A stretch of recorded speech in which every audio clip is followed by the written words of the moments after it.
you should already know what's coming next. And for those of you that aren't, just chill.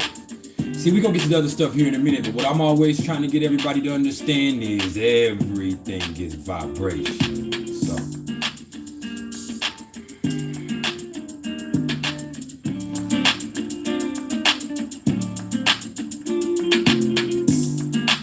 before we do anything else,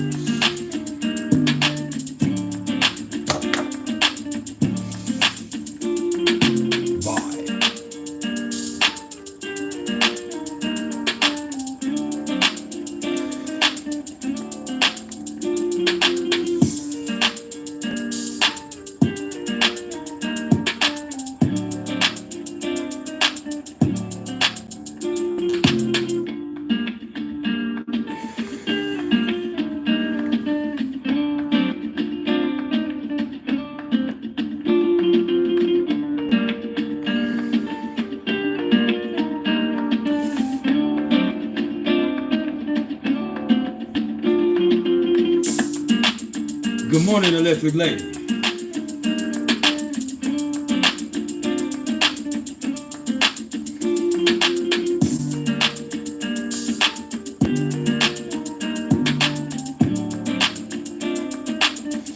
We're going to give it just a few more minutes to let a few more people tune in.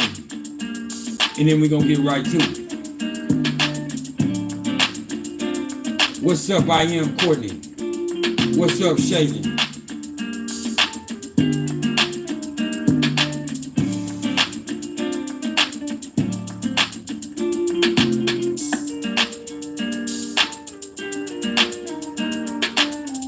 I'm awesome, man.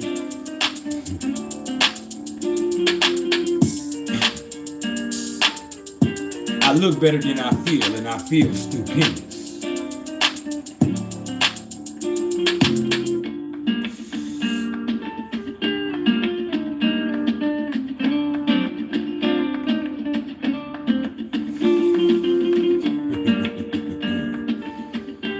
If you haven't smiled yet today, now would be the perfect time to do so. Right now.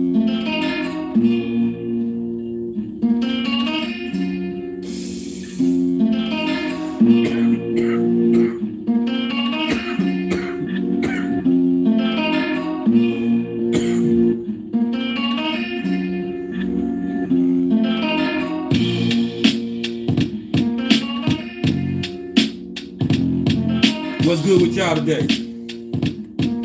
How are y'all feeling?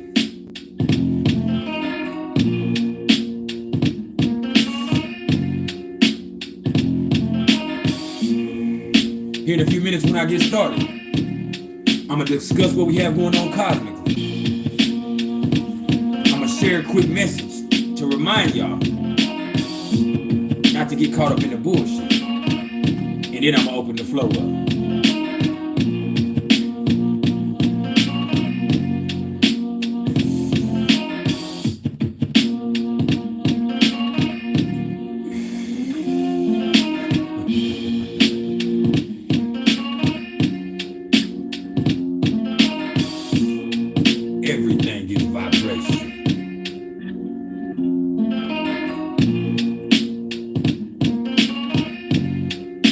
What's up, Blow TV? I wasn't ignoring you, my nigga.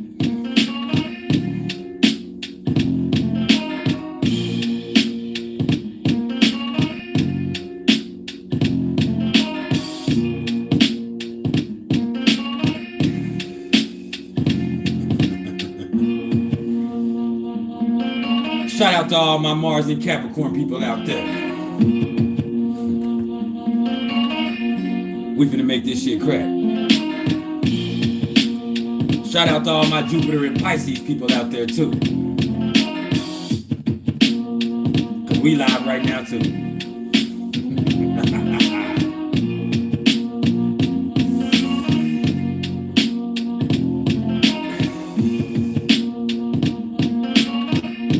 And if you got Venus in Leo,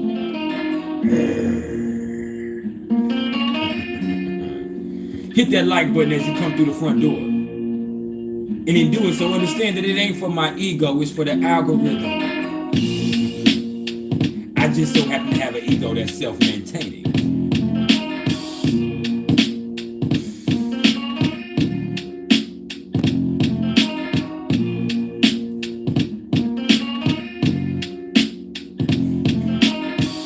And as we sit here, I have the moon conjunct my natal Uranus, so I just might show my ass.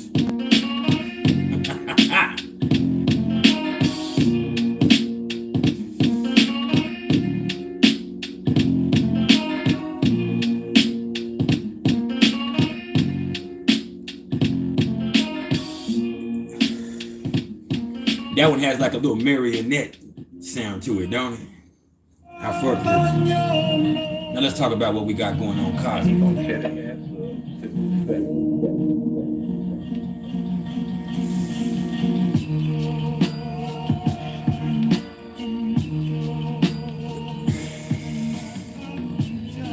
Lucy, I'm looking forward to our conversation here in a little bit. Shout out to my family, Lucid Prophecy Tarot, y'all.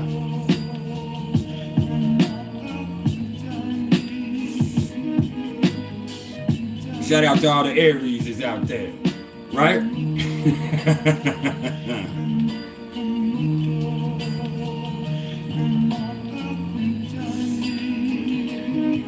Let's go.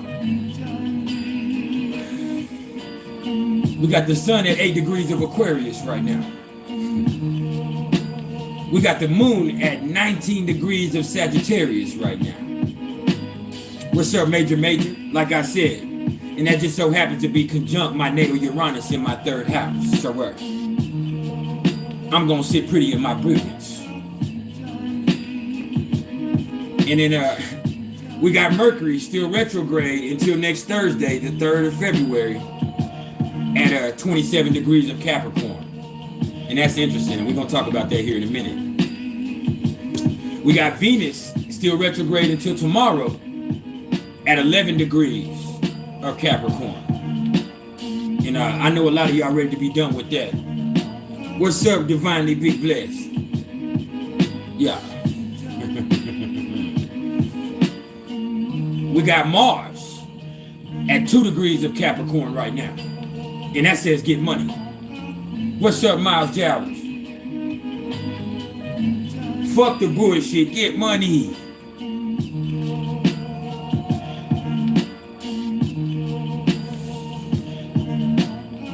And try to be as spiritual as possible while getting your money.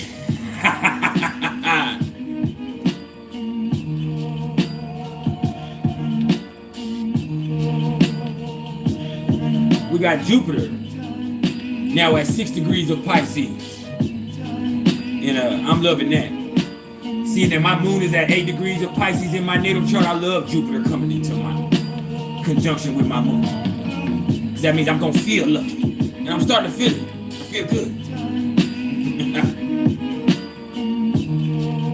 I'm getting ready for this Jupiter return. I got a Mars return first, next month. And then I got a Jupiter return coming a month after that.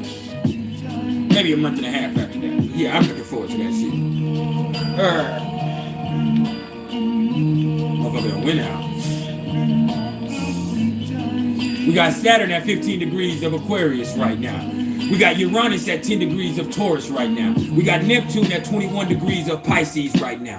We got Pluto at 26 degrees of Capricorn right now. We got Chiron at 9 degrees of Aries right now. We have the Black Moon Lilith at 21 degrees of Gemini right now. And we have the Nose sitting at 29 degrees of Taurus and Scorpio, respectively.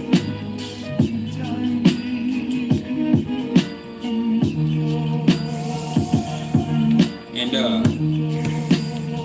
when we talk about aspects, there's a few things that stuck out to me. We got several aspects going on that are of note.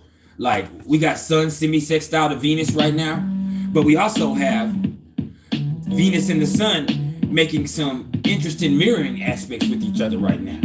Because you have the Sun square to Uranus and sextile to Chiron, while you have Venus trine to Uranus and square to Chiron. Appreciate the love, Chris Marquez. Shout out to all my people in North Carolina, man. Shout out to my big brother there in South Carolina, man. But yeah.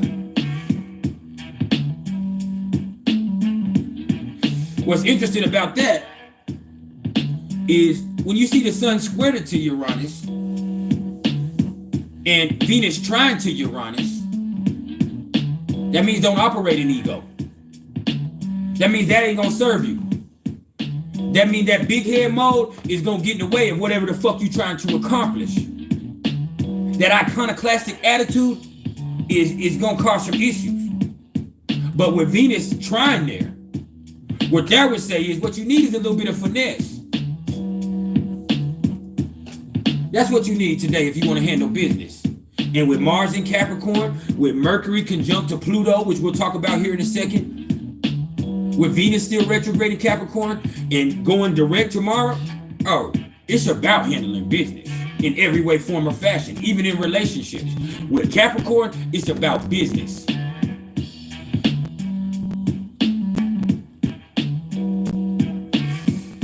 Don't get that fucked up. So today, for these next couple of days, it's gonna take finesse. Understand?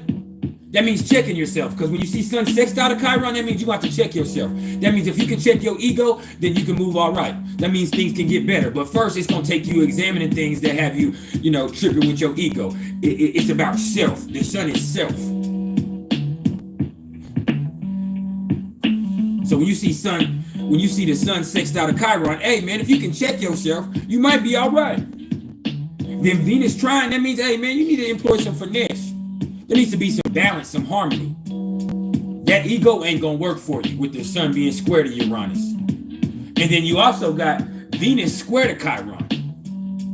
You know what that means? We already talked about that.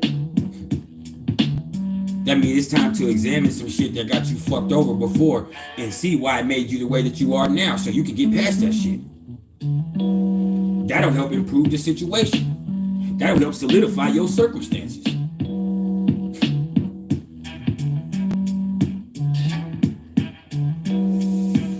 What happened, Major? We'll talk about it here in a minute. Straight up, though. That'll help solidify your motherfucking circumstances.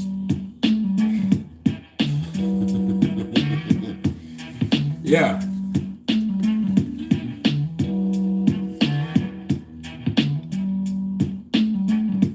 But first, it's gonna take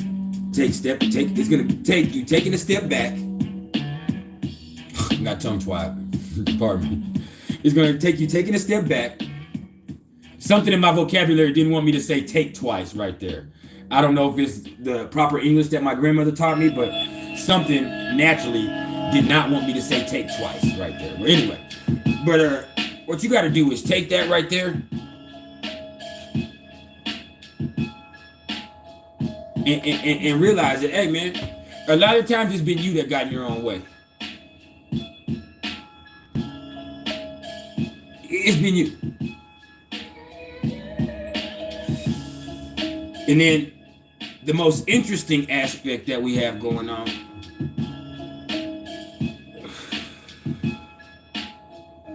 that can definitely happen, Major. We'll touch on that just in a second. I'll tell you what happened. I'll tell you why that happened. When you talk about thinking too hard. See, last night, that's when Mercury and Pluto came into this direct conjunction with each other. And when Mercury's conjunct to Pluto, oh, you gonna think too hard. You might experience some death in there. That's extreme focus to the point of obsession with this right here. There's positive things to be seen in this energy. Like, for instance, this is the time where lies just ain't gonna do it. You cannot be lied to when Mercury's conjunct to Pluto. Mercury retrograde conjunct to Pluto. So they're just getting closer. Mercury's moving backwards closer to Pluto while Pluto's moving forwards closer to Mercury. And then we'll see this aspect again next week sometime. When Mercury, or in a week or two, in a week and a half or so, when Mercury comes up out of retrograde and starts moving forward, it'll come back out and then conjunct with Pluto again.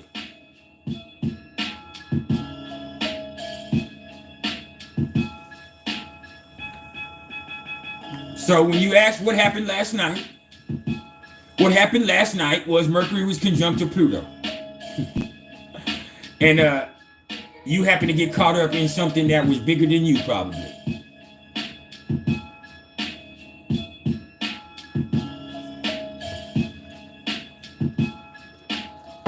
It's that easy.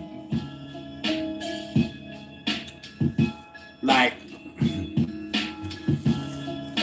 with Mercury conjunct to Pluto, man, I want y'all to understand something, man. This is the perfect time for that shit. With Mercury conjunct to Pluto, with what's up, Jador? With Mercury conjunct to Pluto, with Venus square to Chiron, with the North Node in Taurus and the South Node in Scorpio. Oh, I'm starting to see a clear picture of what's going on right now. I'm starting to see that before we can move forward right now, the reason that we're having this right now, before we can build something solid for the future, we first need to reassess some shit that went on before now.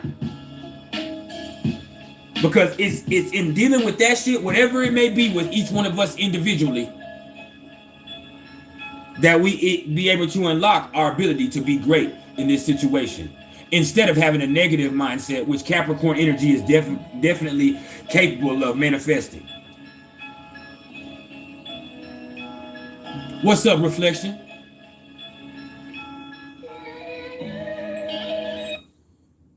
I mean, that, it's straight up, man. Right now is the time to keep it real, because if you don't keep it real, a motherfucker gonna know it. They gonna know it. That's what this retrograde coming into an end, all this shit is about. Hey, man, with this Venus square to Chiron at the same time, all this shit with Mercury conjunct to Pluto. Hey, man, are you gonna make the changes? Are you gonna keep it real, or are you gonna get exposed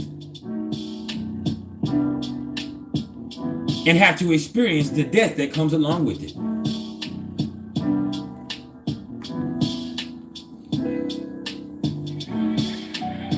And it don't mean you need to be real with somebody else. You could be having to be real with yourself. We got the black, like I told y'all earlier, we also have the black moon Lilith in an exact square with Neptune. That's lies. Gemini and Pisces. That's lies.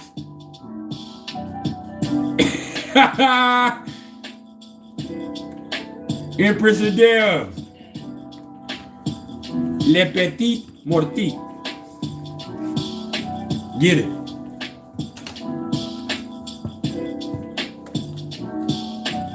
Someone call me the Reaper because I'm known to bring that.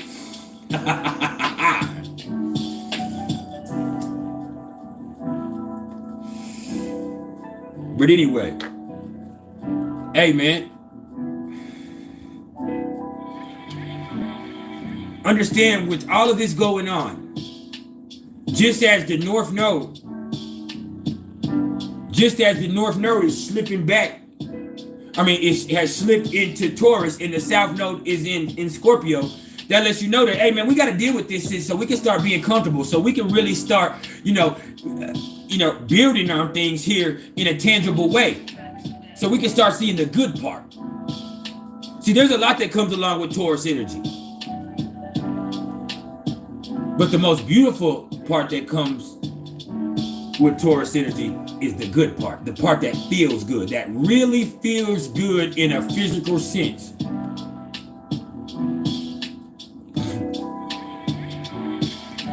That's what Taurus represents. If it tastes good, if it smells good, if it looks good, all of that.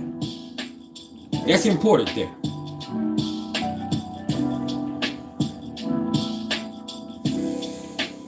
See, before you get to that, you first got to go through hell.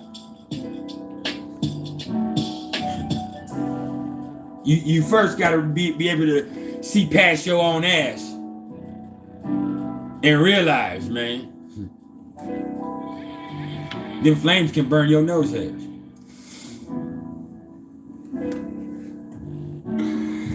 Oh, man. Straight up. And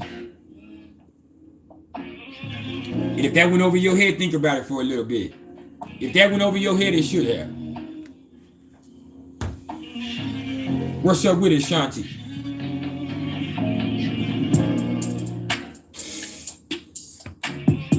I'm telling you. I'm telling you.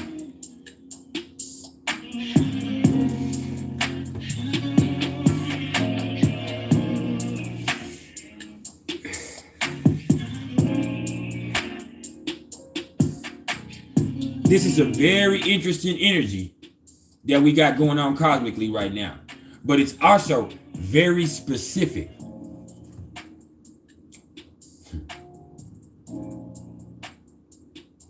When you got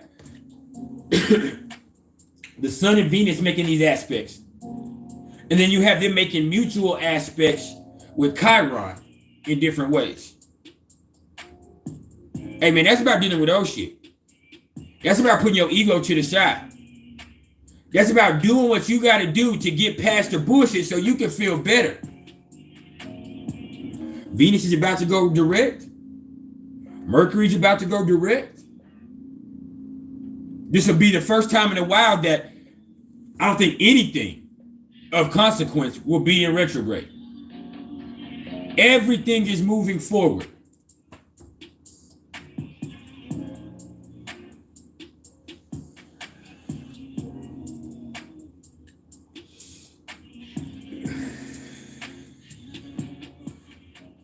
Major, you said, how do I connect with my spirit guides?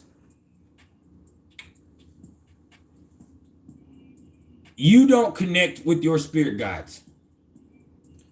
You connect. What happens is when you are open to it, and I mean really open to it, then you'll realize that your spirit guides have been there the whole time. It's not something you don't need to connect with something that's always there, that's always already connected. You just need to be aware of the connection. And that's what the thing is. That's the most important thing. You're already connected with them.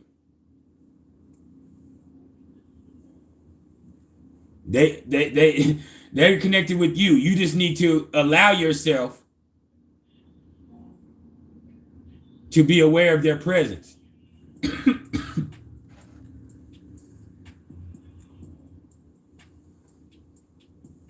Has happened to me as also. What's up, Indigo? Indigo KBH in the motherfucking house. We got Kane in the motherfucking house, all the way from the islands.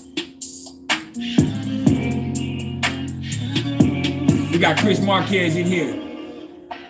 Hey, I'm gonna open the floor up for questioning, man. I ain't there yet. We still talking. Hold on. I'm still preaching. I will open the floor up when I get done with the sermon. But all bullshit aside. Heather Nielsen in the motherfucking house brought the fire to the ViBe tribe. What's cracking to the ViBe tribe, man?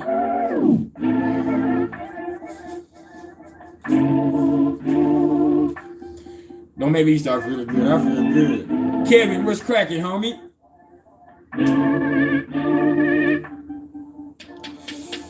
It's Friday.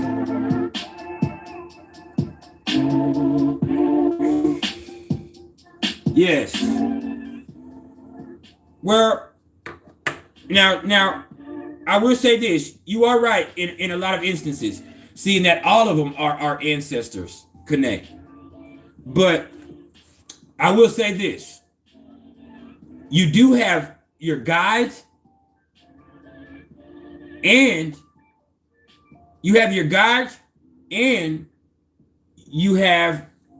your ancestors or your family members, which some people, your guide might be one of your family members, but a lot of the times your guide is not someone that's directly linked to you, and it's better that way.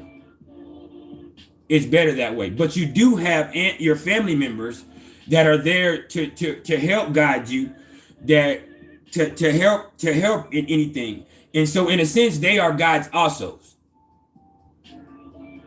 But I would also say that you have a specific guide that is a little more objective than your family would be. You feel me?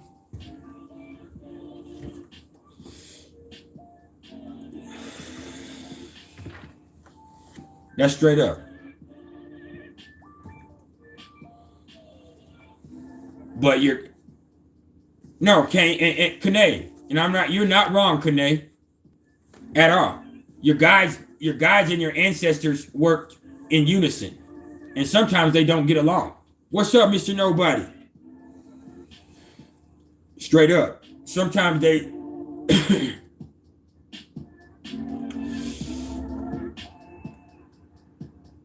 see, let me tell you the difference.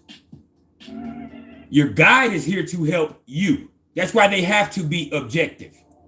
Okay? Your family could have an agenda that is bigger than just you. Your guide is here to help you. Your family can have an agenda that is bigger than just you. There's something that they want you to do to help another family member, to help push something that is involved with y'all's, what they believe is still their family business, because they themselves are not disconnected from this realm enough yet. That's true.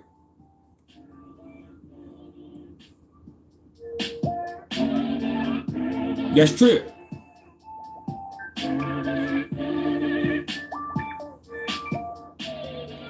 If you're here, please hit the like button for me. And in doing so, understand that it's not for my ego, it's for the algorithm. I have a self-maintaining ego that just pumps itself up on its own.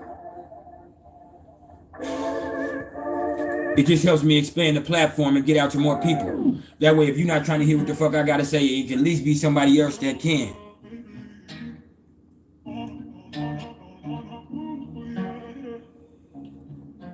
JP Productions.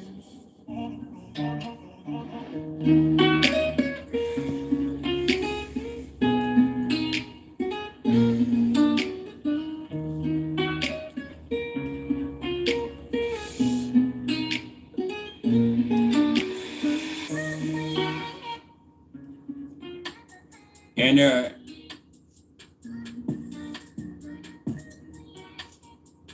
you also have your higher self also. And to be honest with you, your higher self is the realest one in the whole occasion. Equation, not occasion. See, Mercury retrograde still. Your higher self,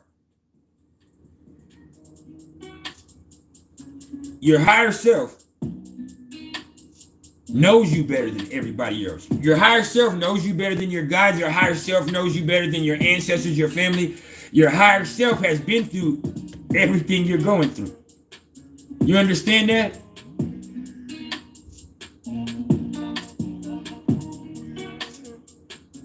Some would say that's your future self. Some people would say that that's the you that's in through all of that. So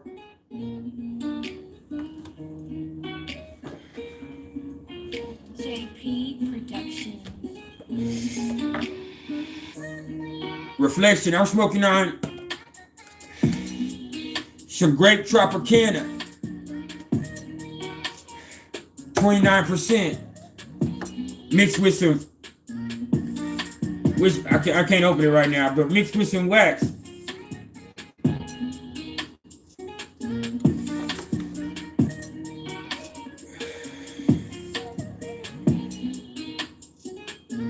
And this is some Sunset Surprise wax. Rap South the Great. What's cracking, people? Y'all hit the like button as you come in the front door. But yeah. Square, and this right here is called Biscotti. It's a Biscotti. It's a hybrid. 98%.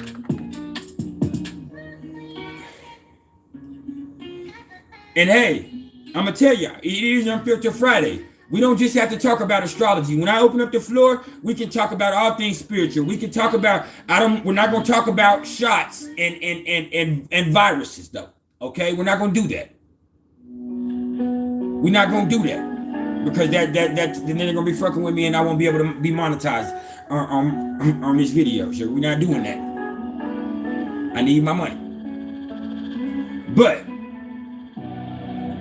anything else, multi-dimensions, the fact that this is an energy hologram, all of that shit, we can discuss it. We gonna cool today. It's Friday.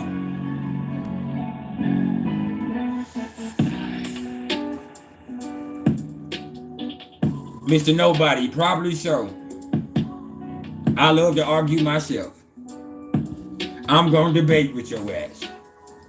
And I seldom lose because I'm so multifaceted. I know how to make it seem like I was agreeing with you the whole time. I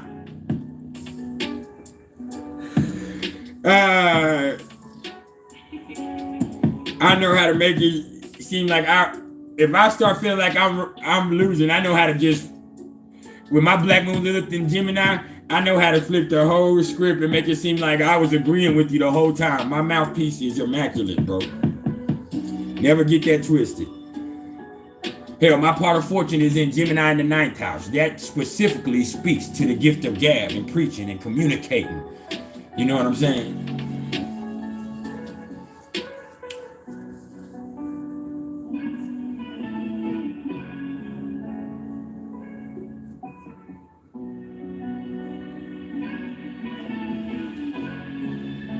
So,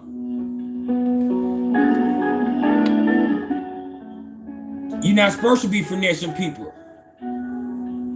but it's a natural gift. I'm just telling you. I'm gonna speak it real. I'm gonna hold myself accountable every situation. You know what I'm saying?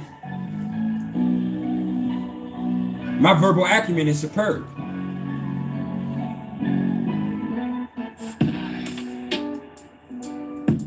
And I have Mercury in Leo also.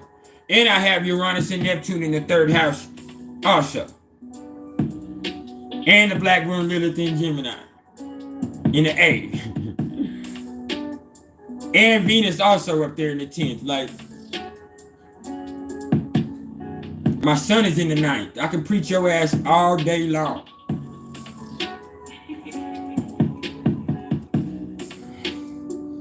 But all bullshit to the side, y'all. With this Mercury conjunction with Pluto we got going on right now, with this energy we got going on right now, with all of this going on, with this mutual aspects between the Sun and Venus and Chiron, hey man,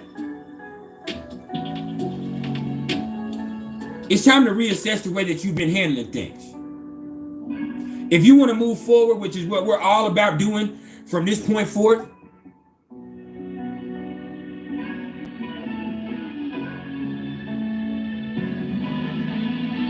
what's funny? What you laughing at, Shayla?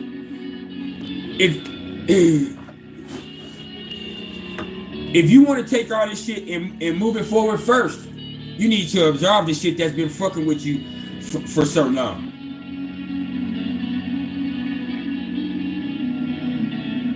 And I'm not talking about just relationship shit. Sometimes it might be relationship shit, but sometimes it's you. And when I see the sun sextile to Uranus, I see the sun square to Uranus, the sun sextile to Chiron, it probably is you. And maybe for the longest you've been talking about how another motherfucker's a narcissist. Yeah, you. It's a lot of us that got caught up doing that. in this spiritual fad that's going on. Everybody's an empath and everybody else is a motherfucking narcissist. But what about you? And when I say you, I'm also talking about me. Understand that? What about you? What role did you play in the motherfucking equation? Because that's what it's time to look at right now.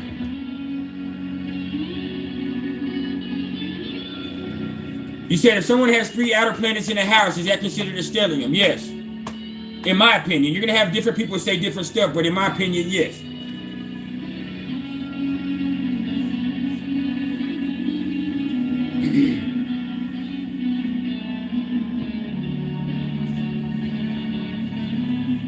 But, man, the fact of the matter is,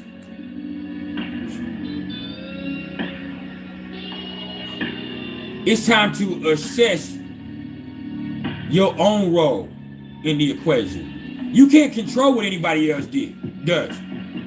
Like I said, we got the Black Moon Lilith exactly square with Neptune. You cannot control what anybody else does, and you have no idea who they are and what they're capable of. You have no idea. And Mercury conjunct to Pluto will teach you that also. Because you can just see how fucked up everybody is.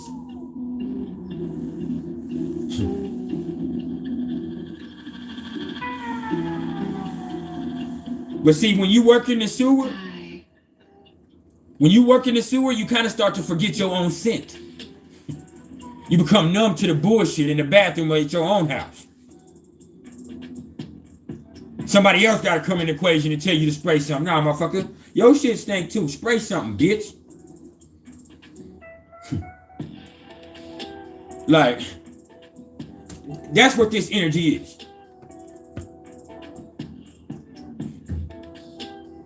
You can't be lied to right now, so stop lying to yourself.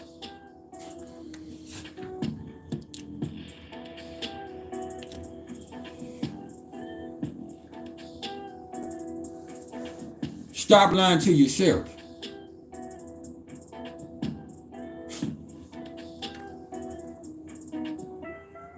And maybe somebody did do you wrong. Maybe a motherfucker did do you wrong. But guess what? You still played a role in the equation because you allowed it. You allowed it, and you only gonna get what you allow.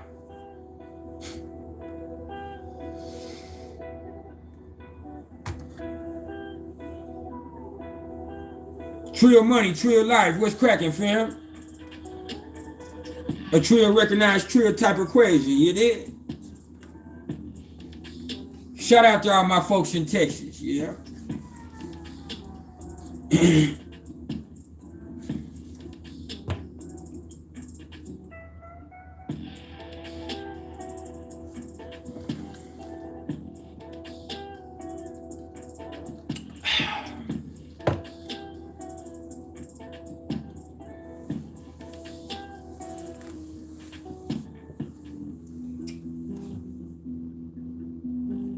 I know how motherfuckers are. I do.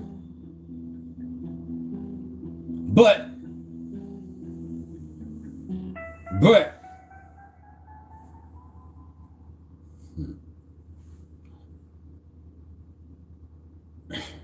I also know I can be that motherfucker. I've been that motherfucker.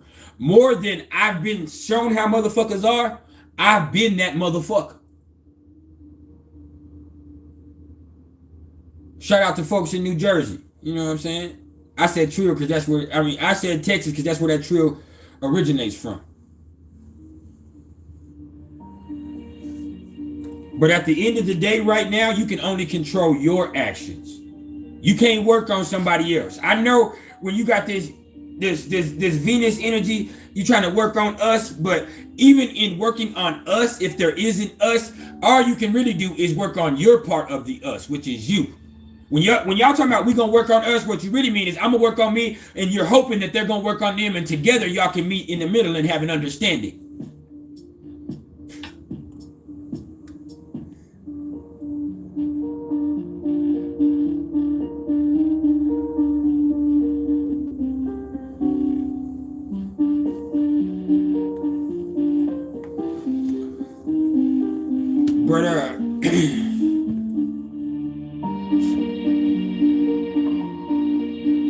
control what the next motherfucker does.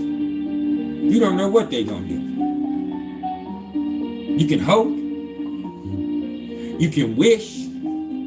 You can have faith. You can try to develop trust.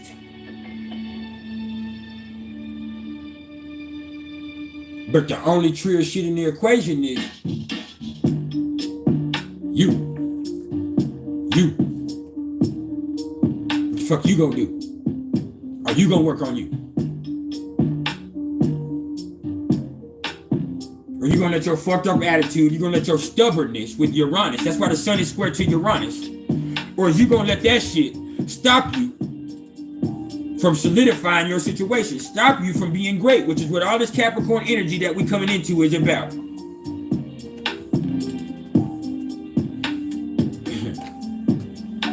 Is you gonna hold or fold? Matter of fact, you can be bold, fold, or hold.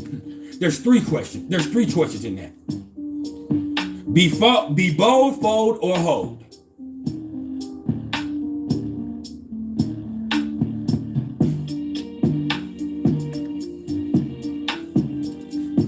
What's up, OG Stepper? And if you're asking me who my favorite artist is, y'all, my favorite artist is Zero.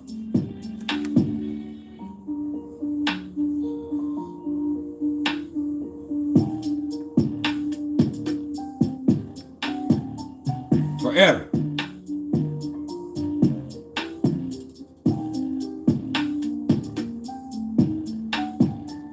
No. Reflection. No. No.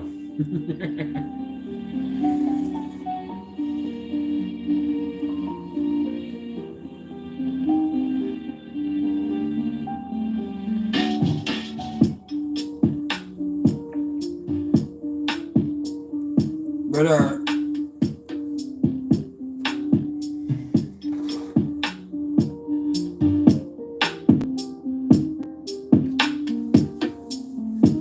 you gotta listen to old Zero though, bro. New Zero's alright because he had money, but listen to Struggle Zero. Listen to that true Capricorn shit. See, Zero is a Capricorn sun, Capricorn moon, and he's all a bit of that. He's a 29 degrees Capricorn sun, Capricorn moon. Matter of fact, both his sun and his moon are at 29 degrees of Capricorn, and he's all of that. He ain't for everybody.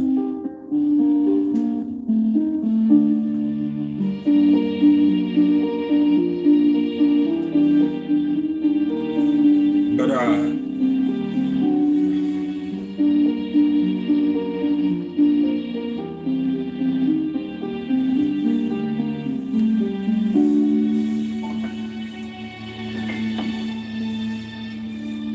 yeah. But if you talk about if we talk about people that are more neutral, I don't really like a lot of new artists. I like DeAndre Hitchcock. That's who I like. I fuck with DeAndre Hitchcock.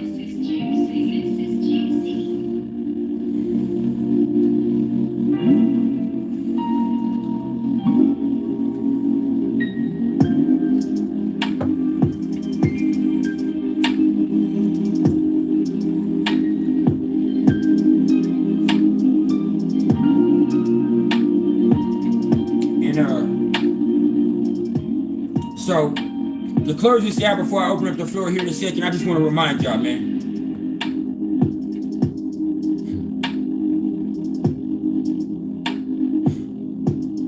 With Mercury being conjunct to Pluto like this in retrograde for this next few days, with the South Node in Scorpio, the North Node in Taurus, with the Sun sextile to Chiron, Venus square to Chiron. I want you to understand that you're going to be able to see through the bullshit. You will be able to see through the bullshit. Just remember in doing so that you better not miss your own. because it's there.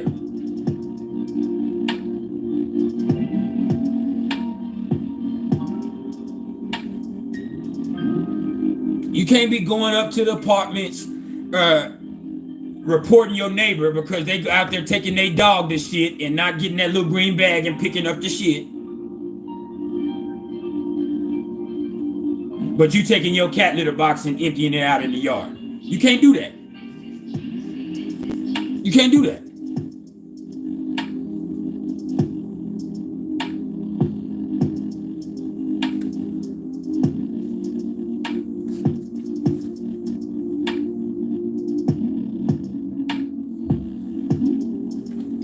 When you see it through the bullshit, just make sure you don't miss your own.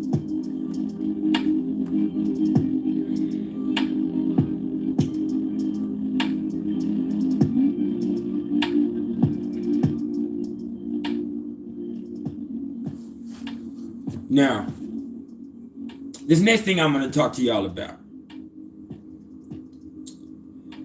I've been seeing more and more people spreading the hype on this United States Pluto return.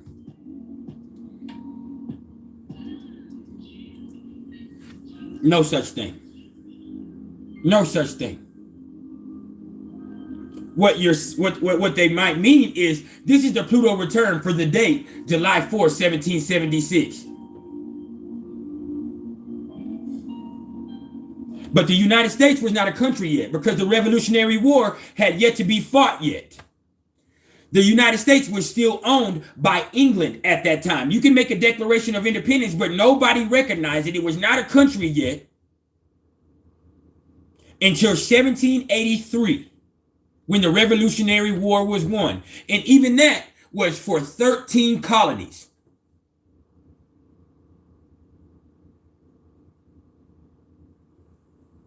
That was for 13 colonies. Since then, there have been at least 38 or 39 different iterations of the United States as each state has brought themselves into the Union. So if you're asking if they're going to put a Pluto return on the United States, are you talking about a Pluto return for the land, which has always been here? The people, which were here before there was a United States, because there was Native Americans here before there was any Europeans here or anything else? Are you talking about the country, the United States, which did not start on July 4th, 1776? That's when the idea of an independent country started. You don't make a chart for when you got pregnant. You make a chart for when your ass was born. That's straight up.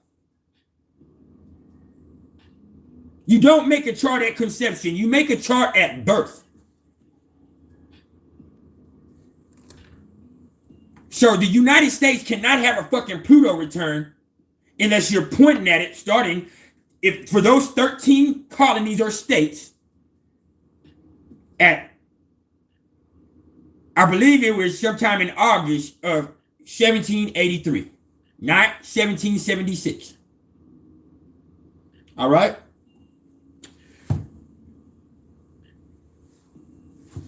Now, let me also tell you. Let me also tell you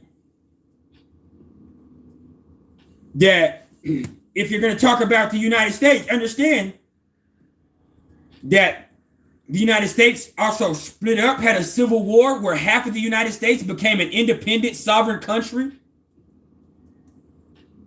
And then you also have Texas, who was a part of that and was a country of their own when the United States became a country. They were their own entity.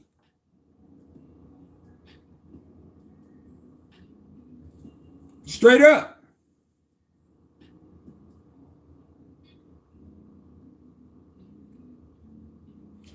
Somebody was trying to tell me something about it last night, and they were saying, oh, well, COVID is another part. I mean, COVID is a worldwide thing. That is not a United States thing, man. And when they say, well, how come other countries can have a Pluto return and the United States ain't? Because other countries have a nationalist. They have real people that are from that land. Natural citizens.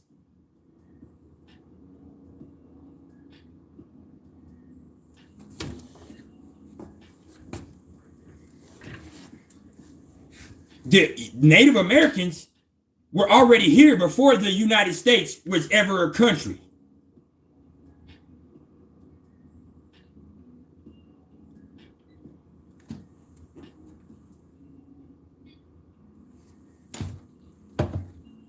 The land here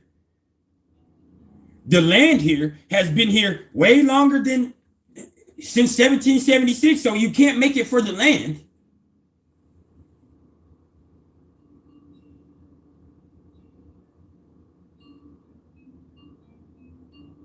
So, I'm sorry.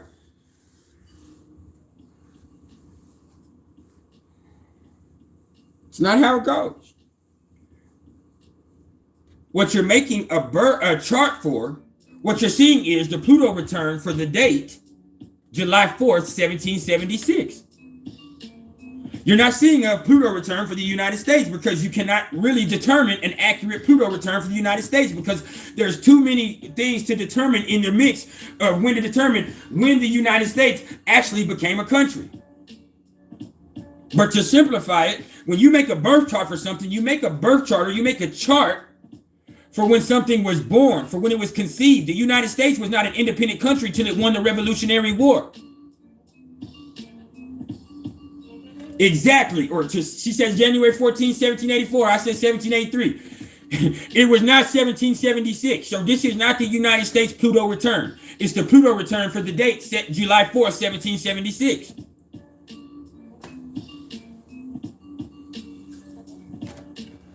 Which is not when the United States became a country. That's when they signed a piece of paper that had not been ratified. That's when they put the date on the beginning of the paper. Thank you, Summer.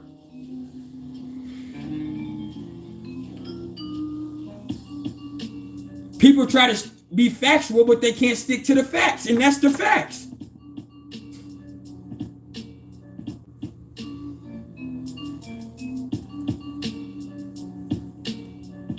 See, we done brought the motherfucking cyborgs in.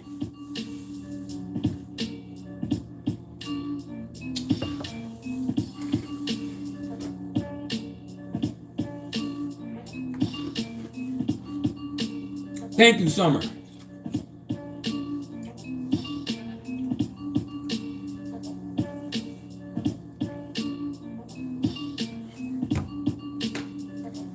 And I see some people that tuned out, that'd be all right. But the fact of the matter is, the truth is the truth. I'm an astrologer that's here about helping people. I'm not about spreading hype.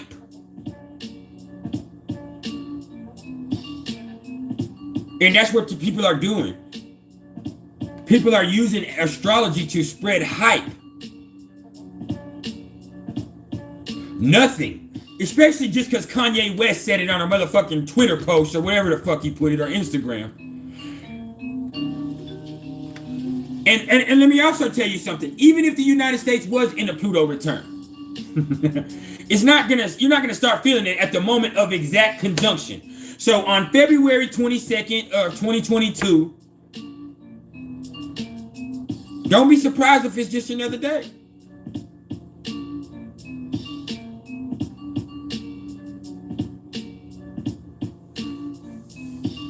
Don't be surprised if it's just another day. I've seen at least 20 posts since Kanye West, which also happens to be the day that he's dropping his new album, y'all. Now, maybe he heard about the United States Pluto return supposed to be happening on February 22nd of 2022, and so that's when he's dropping his album, Donda 2. That nigga owe me for that plug right there. But all bullshit aside, he done made a post about it, and I've seen that in almost every astrology group. Oh, see, Kanye West is now talking about the U.S. Pluto return, y'all. It's real. Motherfucker.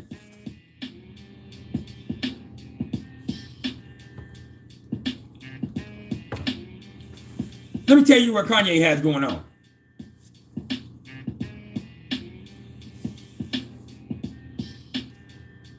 Hey, now don't go anywhere, Kanye. But let me tell you about Kanye. And I don't give a fuck about celebrities, but let me tell you about Kanye. Kanye has Neptune conjunct his moon, and the black moon Lilith conjunct his sun right now. That motherfucker has no idea what's going on.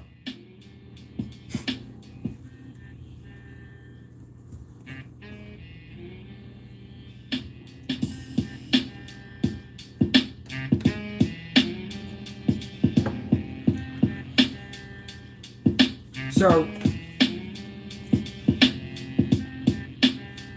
I'm telling you now, ain't no Pluto return for the United States going down the way that you think it is. And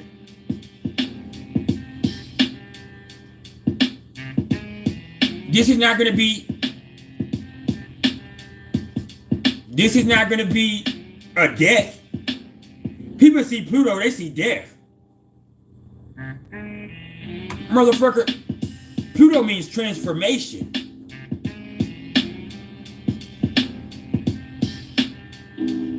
Transformation. Death is just another transformation.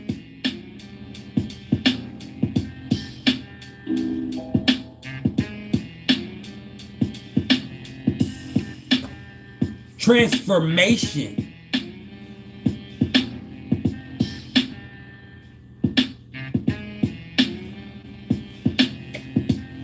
If you haven't smiled yet today, you better smile right motherfucking now. I'll shut this shit off.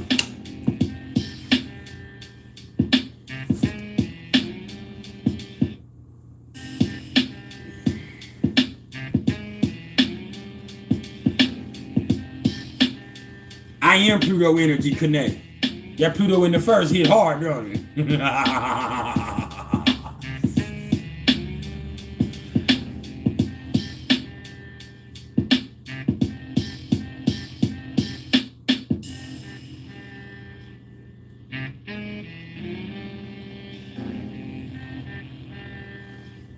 We in this bitch.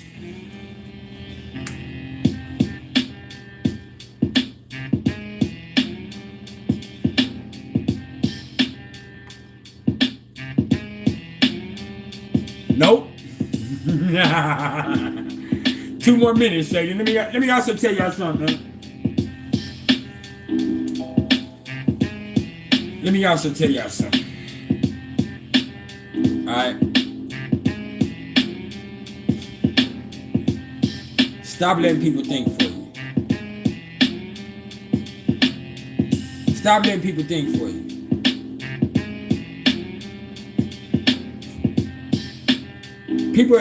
People talk about the woke culture.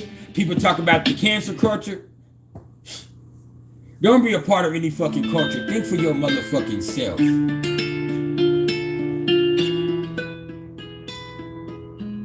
Just because I say it don't mean that that has to be law either. This is how I formulate my motherfucking day. This is what helps me get by, and I try to give y'all a little insight into that, so hopefully y'all can gain an understanding to find out what works for you. But hey, better think for your motherfucking self.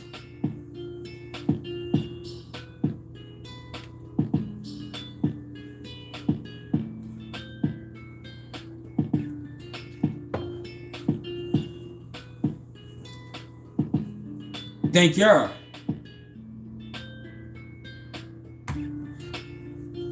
And then also understand that, like, man, every day is gonna be a struggle. If you're trying to walk the spiritual path, if you're trying to really, come out the other side of diamond after all this pressure we've been through, you gotta take it. You gotta keep getting up and keep fighting every day, and understand that it ain't gonna get easier.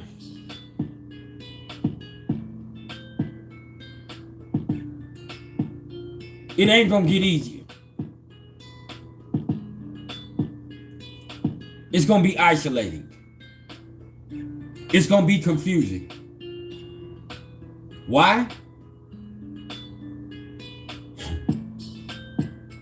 Because you're tapping into something that you have no awareness of.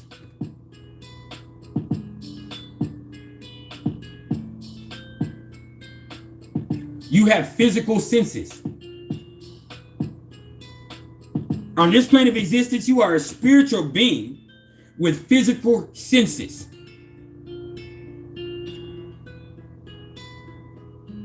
That's why ESP is extrasensory perception, which is really just being aware that you are not your body.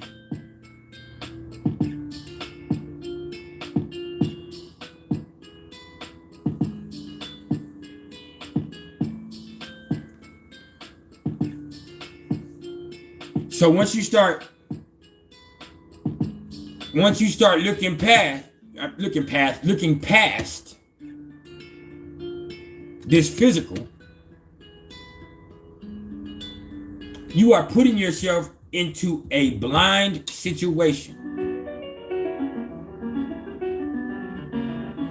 That's why once you start doing it courageously, you start to develop the spiritual gifts that you develop, because guess what? All you're doing is making yourself aware of something that was already there. Like Major just said. They never realized how sensitive they actually were with me.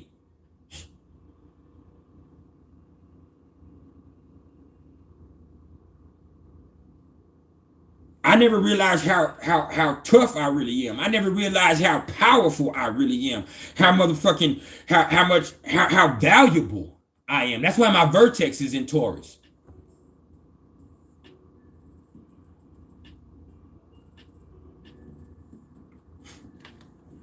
It's taken a lot for me to figure out how valuable I am.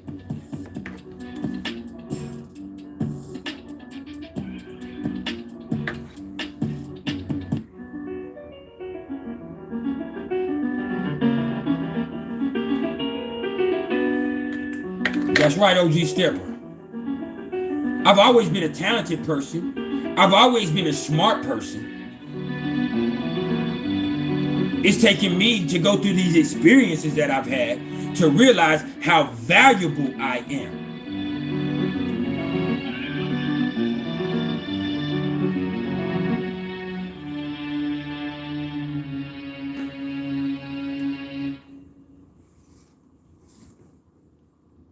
It's taken so much for me to realize, motherfucker, I'm the asset.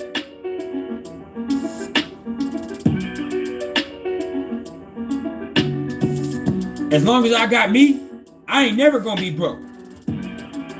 As long as I got me, I ain't never got a shot. And if you want to look at it from a spiritual sense, God always has me.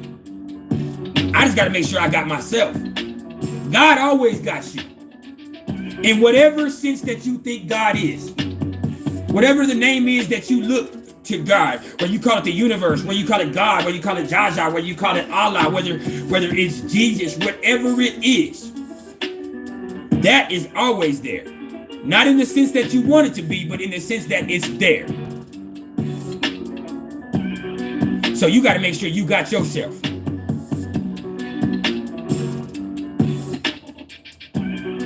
That's all you got to do.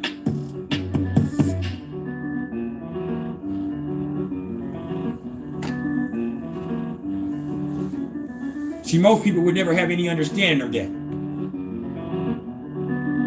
They're so worried about getting God and doing this and trying to show what they're doing that they're forgetting that the whole concept of religion, spirituality, faith is understanding that God got you. All you got to do is make sure you do your part. You got your, you handle your business.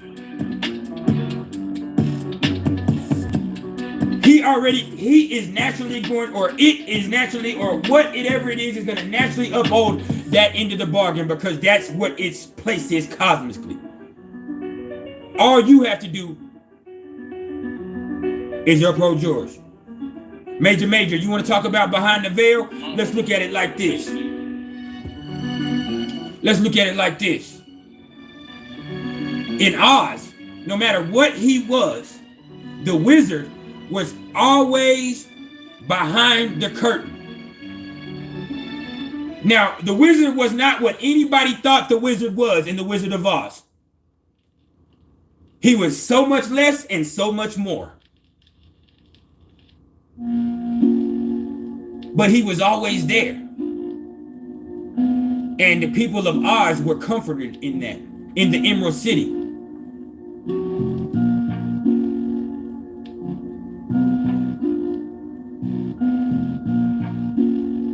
So,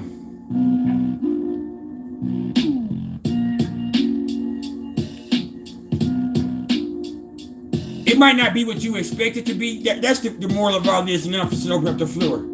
Whatever it is that you think you're looking for, it's usually not going to be what you expect it to be. But it's there if you go looking.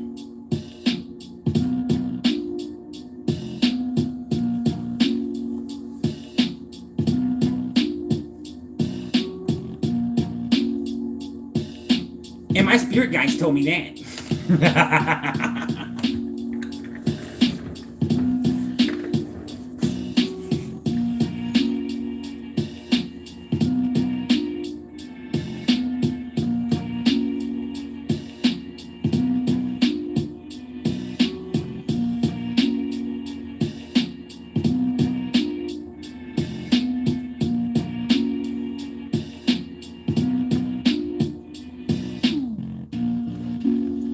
Y'all get on my nerves with that shit.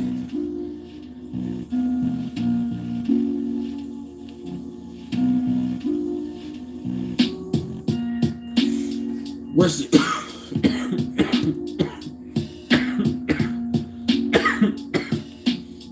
What's up, Rainbow Goddess? Much love to my family, Iris, in the motherfucking house. Bringing it in from Bushwick.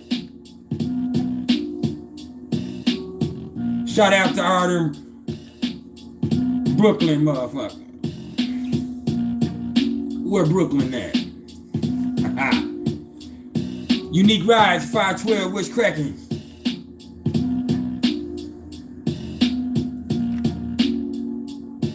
Me, I got the most fire with.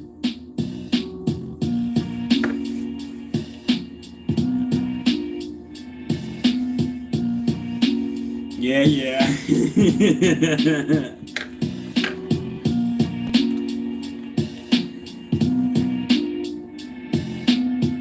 I know.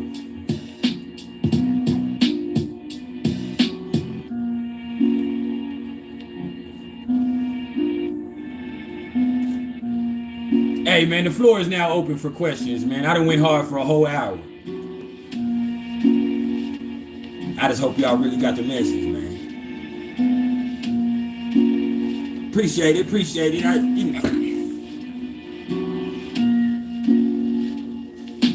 Shout out to all my Venus and Leos, your motherfucking Libra risers. What's up, Slavy D? Long time no see, my nigga.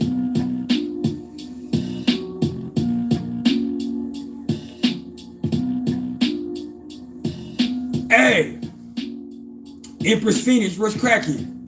There was something. Hey, y'all hit the like button as y'all come in the front door. There was something that I wanted to holler at y'all about. I forgot about that. How do y'all feel about NASA launching this rocket into this motherfucking asteroid? I don't know if y'all are aware of that, but supposedly, if you believe that NASA even really goes to space, which that's a whole different conversation on its own. But if they're really going to space, supposedly, NASA shot off a rocket in this past November that is supposed to impact with an asteroid sometime this year to see if there was an asteroid coming towards Earth, if they could knock it off track. That's right, Major. If space even exists in the sense that people say it does, it probably doesn't.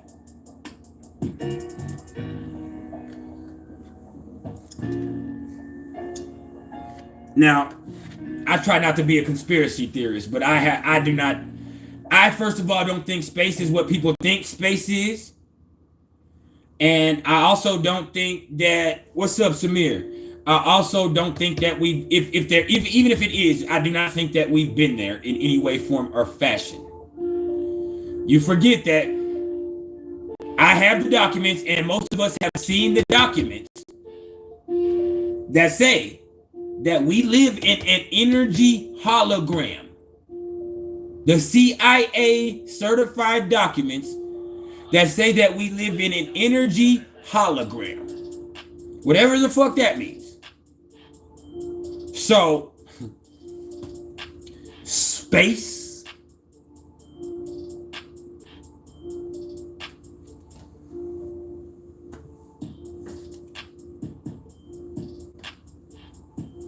I know we're talking about astrology, but when we're talking about astrology, when we're talking about planets, what we're really talking about is the energy involved, which is really just your algorithm of your existence.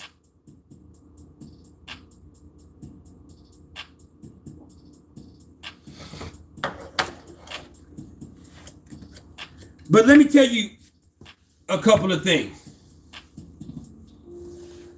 I don't know what it is, but I will say this.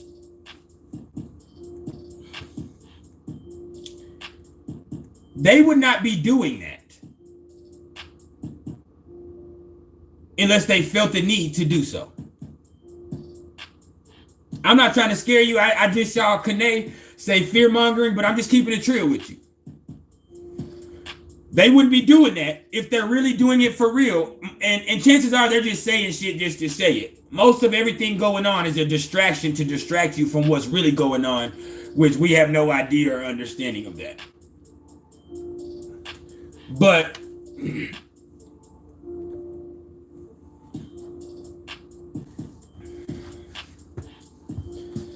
bruh,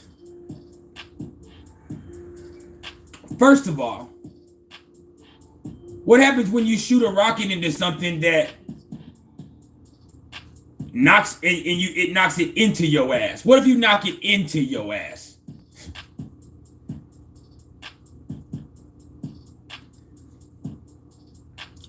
Second,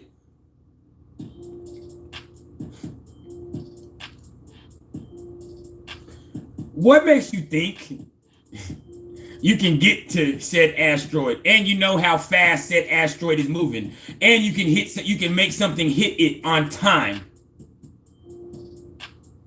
seeing that we have not broke the light barrier? We cannot move at the speed of light.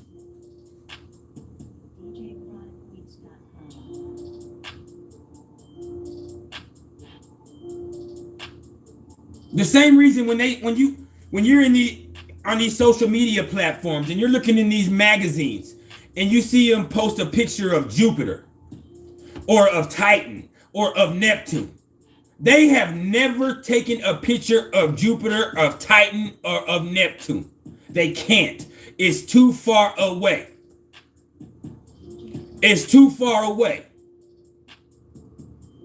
We don't have anything fast enough to have got there by now. They can say that, but we haven't. What they're really taking are, and if you look in the fine print under the pictures, they're drawings. They are generated drawings of what it should look like. All the pictures you see of the planets are not real pictures. They are drawn, and it says that. It doesn't lie to you. It says that.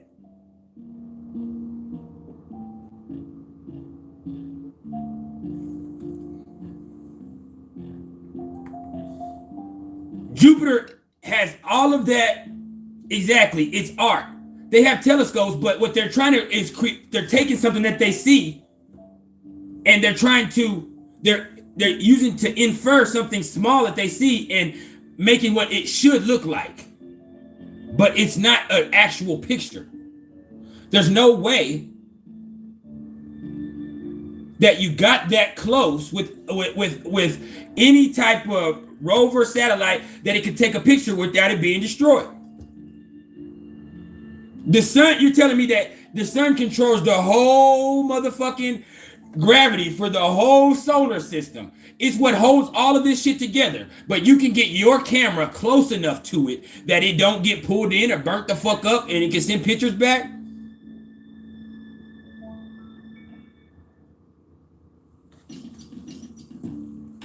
No. And I'm not saying that because I don't know. I'm saying that if you look in the fine print, it says that they're drawings. It says that those are not actual pictures. When it says, look at this beautiful picture of Jupiter, if you look in the fine print under the motherfucking picture, it says it's not an actual picture. Well, but you just said, look at this picture of Jupiter.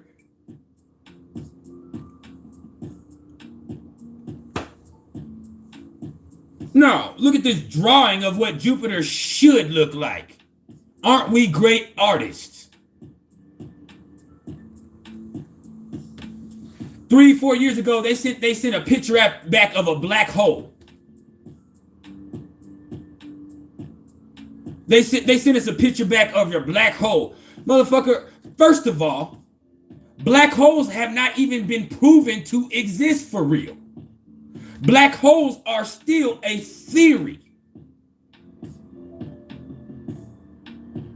Second of all, you did not get any. If a black hole is what you say a black hole is, there's no way you got something close enough to it to take a picture for it without it being crushed into oblivion or sucked in or whatever the fuck it's called. And that's not because of what we're saying. That's because of the science that you said, motherfuckers.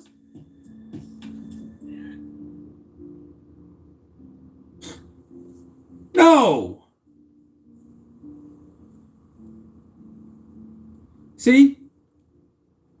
Right now I got this, I told you I got the moon exactly conjunct my natal Uranus in my 3rd house. And I'm on it. I'm on it.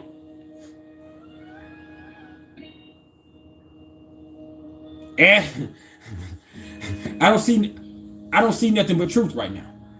And the fact of the matter is,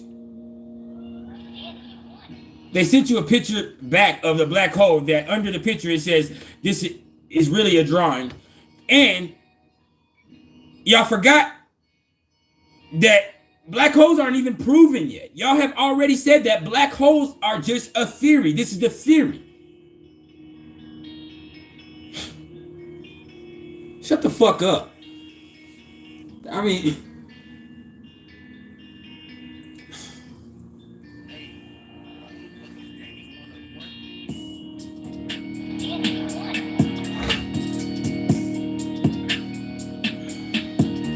But yeah, I'm done now. The floor is now open. It's Friday. Let me blow my wig back real fast.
And you're actually right, Slavy D. You're actually right. Mercury and Pluto are actually conjunct my natal Mars in Capricorn right now.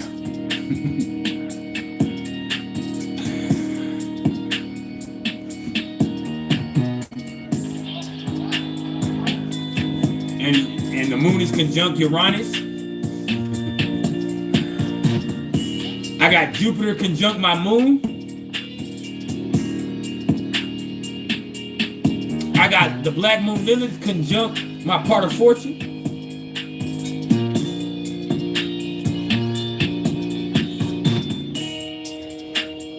I have Saturn and Uranus both in Sagittarius. Saturn and Sagittarius in my second house. Uranus and Sagittarius in my third house.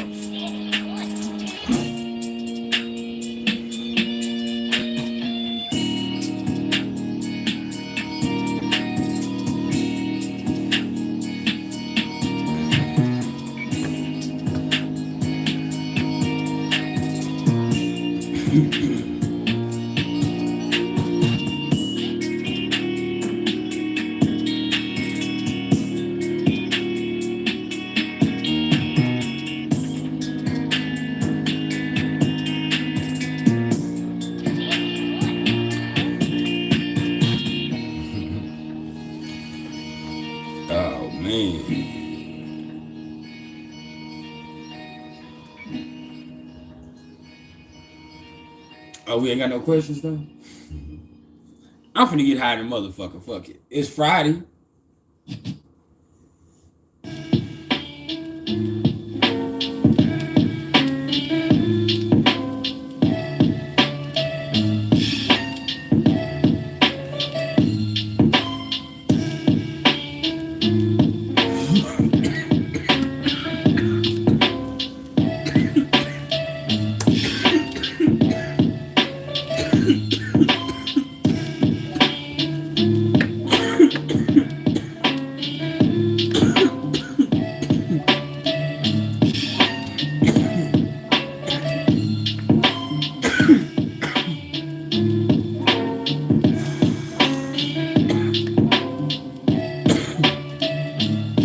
Let me finish dying.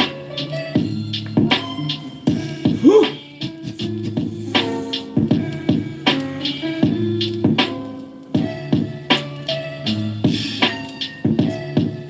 Summer.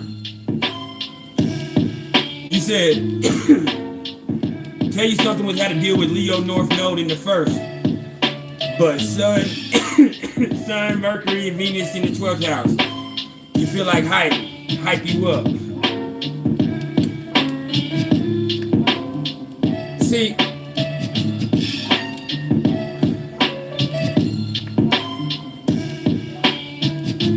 you already know that's not good for you.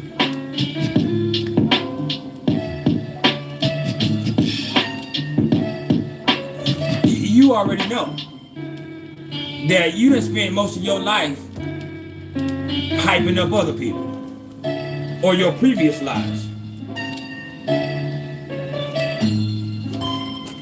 It's your time to shine. Now, you can choose to ignore it. And it's that easy to do. Matter of fact, that's the easiest thing for you to do is ignore that shit. To hide. But,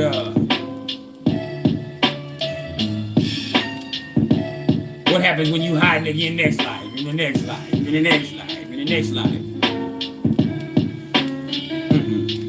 With this one, your soul is naturally screaming to break out of that shell. And I'm gonna tell you what, with your North Node in Leo in the first house, if you do not do something with your own talents, your own creative abilities, if you do not allow yourself to be confident in who you are, guess what? It's not going to manifest as confidence. It's going to manifest as drama in your life. That's the thing with Leo energy. Either it's going to be confidence or it's going to be drama. What you going to do with it? Y'all give me 1 second. I got to get my towel. I'm sweating.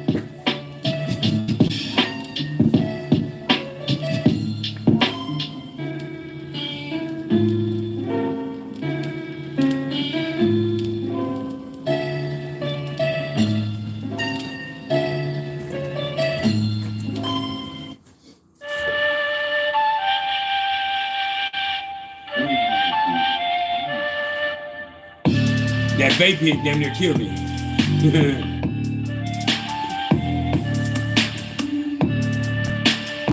Samir, what does Saturn trine Venus mean?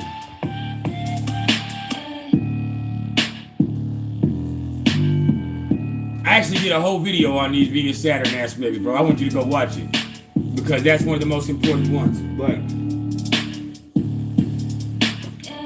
with Saturn trine to Venus, Samir, you're just a naturally pleasant person, but you're also a conservative person.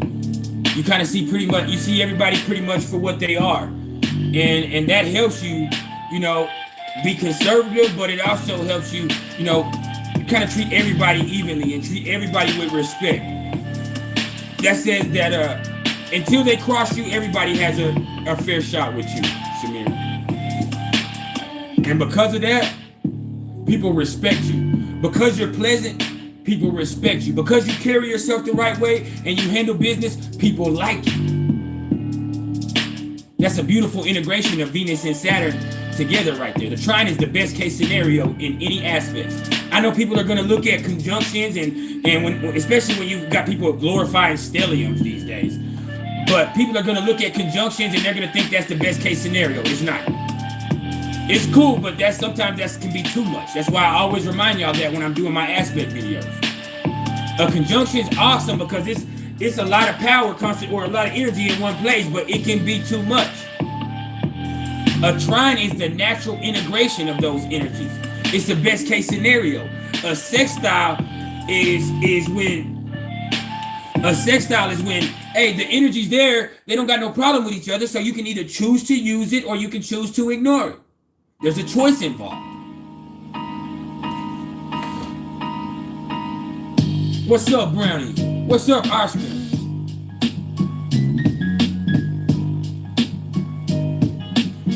You said you're a Gemini rising, Sun in the 7th in Sagittarius. That means you want somebody that you can learn from. It means that you're a very smart person and you're funny and everybody just really enjoys communicating with you. But what you really want in a relationship is somebody that you can learn from, somebody that you can experience great things with. And that's beautiful and powerful in itself.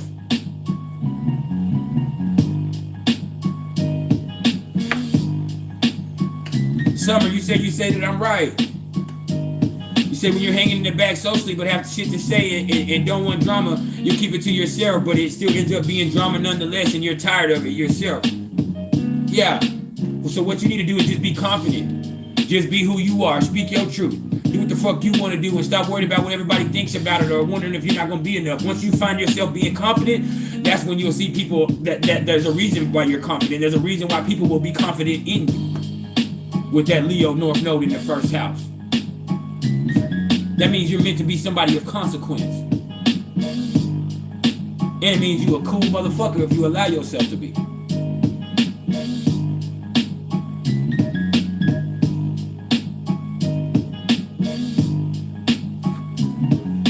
Rap South the Great, you said, do I know about a sun and moon sign together like a summary of what I think of how they work together?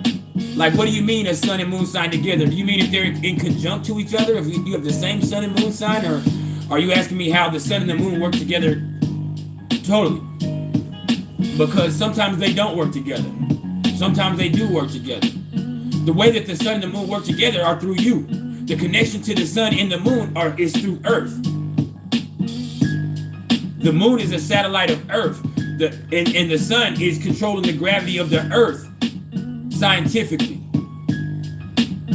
So that's the connection between the two. You're the connection between the two.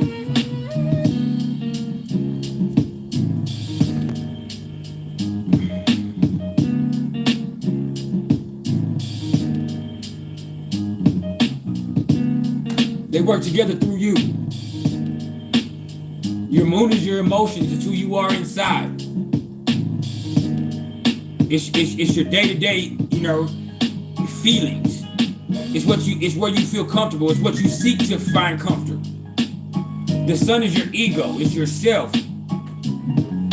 It's the light inside of you. It's your heart.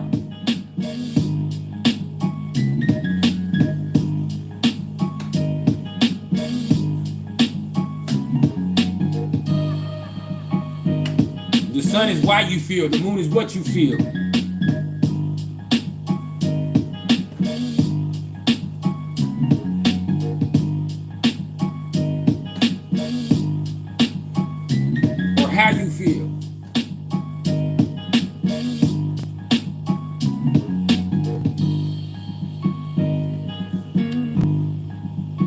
What do I think about Sun in Capricorn and Moon in Sagittarius? I think that, you know, when I see somebody with a Sun in Capricorn and Moon in Sagittarius, I see somebody who is about something. I see somebody who really respects themselves no matter what they have going on in any situation. And that's why what I mean by about something is somebody that wants to accomplish something, whether it be something positive or negative or whatever it is. That is somebody that wants to accomplish something. And then with the Moon in Sagittarius, that means that they believe that they can accomplish something.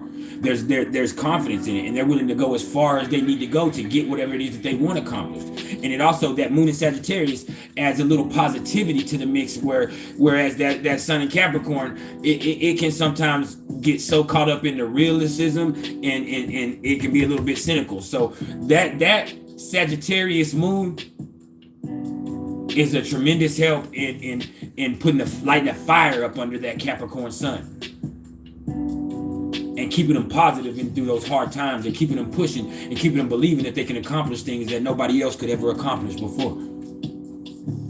Very powerful combination right there.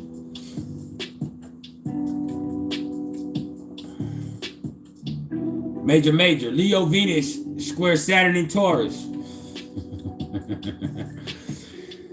That just tells me that you need to start, you know, you can get alert. The Saturn in Taurus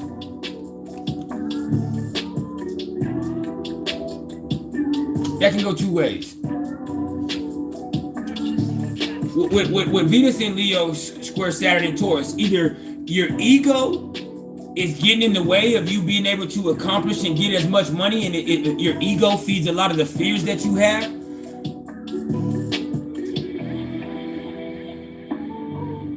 Oh, my bad, rap stuff. I'm actually the great, man. I'm the GOAT. You know what I'm saying? But straight up, but either with Venus in Leo square Saturn in Taurus, either the ego is getting in the way of you being able to get as much money,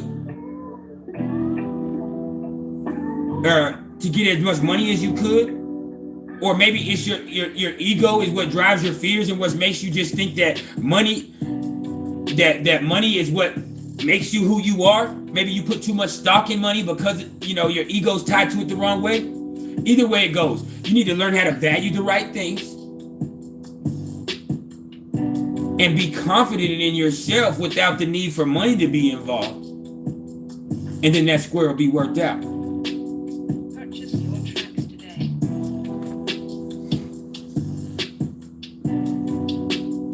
And if you talk about transit Pluto square Pluto, Samir, that means you're going through some that means you're probably gonna go through some transformations at that time that are gonna be life-changing.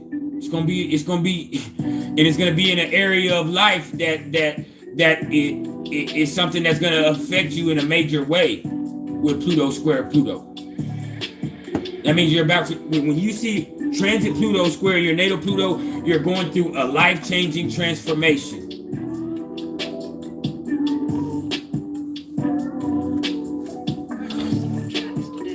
That's definitely something to think about, Chris Marquez.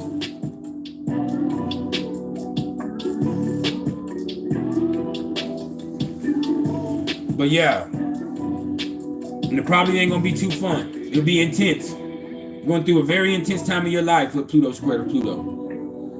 Because whatever's happening is like a pressure cooker trying to bring about intense transformations.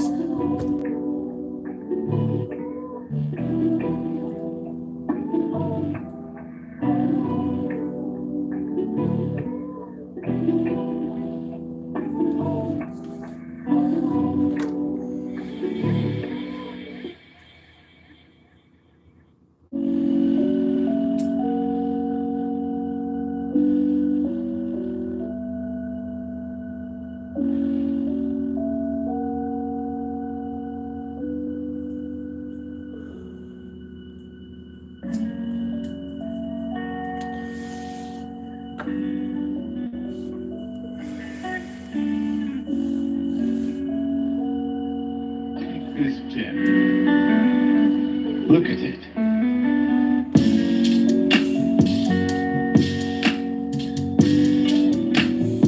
Absolutely they can.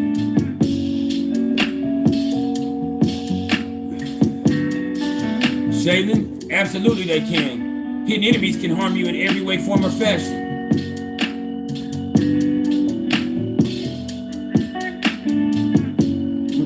Iris, you said what helps determine the ideal career path in the chart?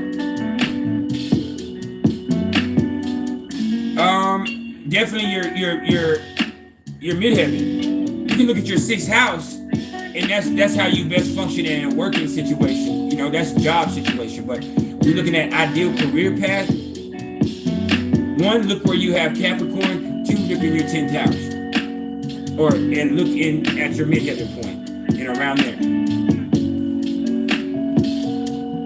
I've been knowing about astrology and interested in astrology since I was 8 years old. I have been studying astrology extensively since I was 18 or 19. So that's going on 16, 17 years now. I've been practicing astrology, and when I say practicing, that means being paid for what I do after I went to school for almost 5 or 6 years now.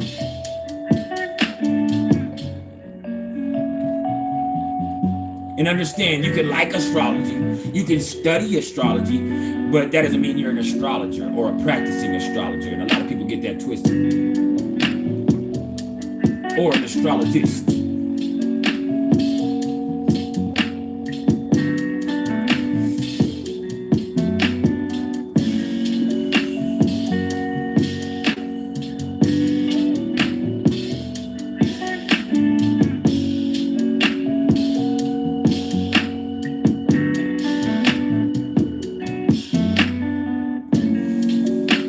Capricorn in the 6th with your South Node there and your North Node in Cancer in the 12th.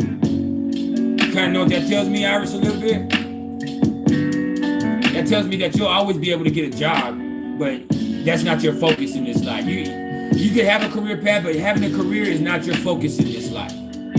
Your focus is nurturing people through your spirituality, Iris. With your North Node in Cancer in the 12th. You need to nurture your spirituality.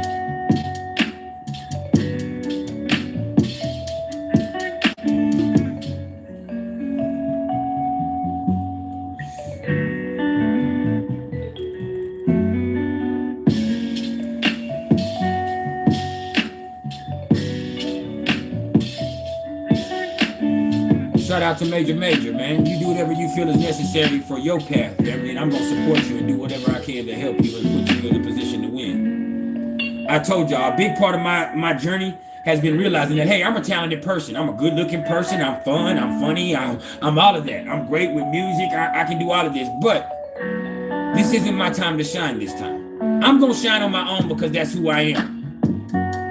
No. This life, this is about helping other people be great. This is about helping other people come into their own power. I'm not King Arthur. I'm Merlin. I'm magical so I can show you how powerful you are.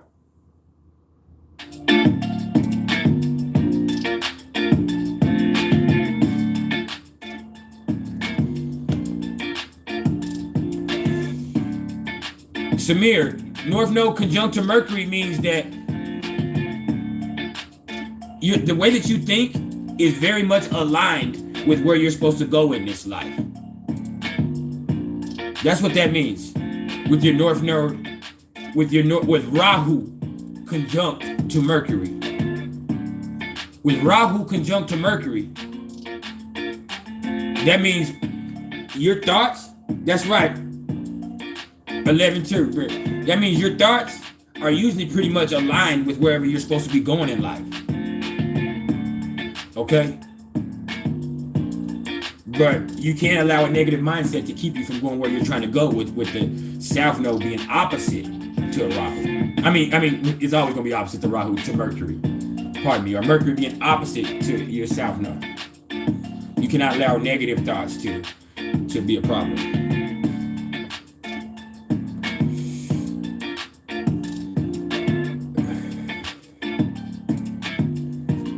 Electric Lady, I've been thinking about offering classes, but I have not had enough people show enough interest. And people also have to understand that classes would not be a cheap thing because it would take a lot.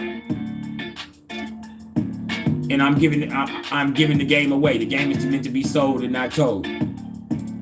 So, in all actuality, and with all bullshit to its side, like when I see 10 people have garnered interest, and there's been a few, but when I see enough people have garnered interest in classes, then I would definitely offer a class. But I have to make sure it's worth it on my end, and I have to make sure it's worth it for y'all on yours, which is very important to me with my Mars and Capricorn and all that.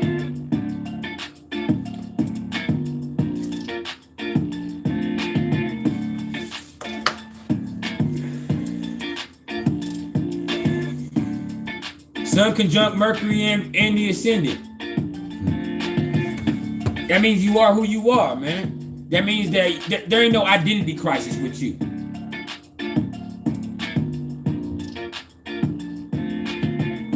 That's what that means.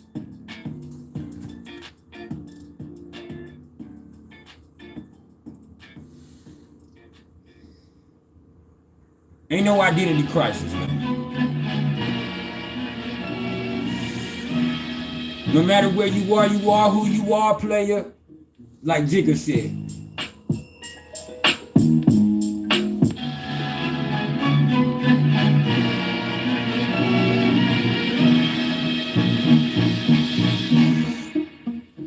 Louis.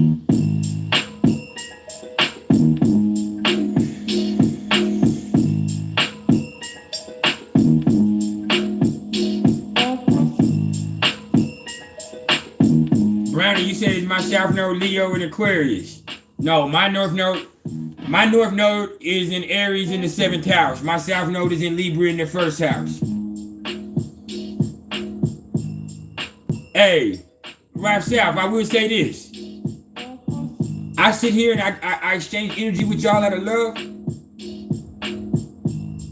But hey, that super chat button is always there, player. I will remind you. You can always hit that super chat hit that super chat button, you know what I'm saying, and show some love at any time. So we here, and I'm gonna answer questions as much as I can. But you know, if people appreciate it that much, they know what to do.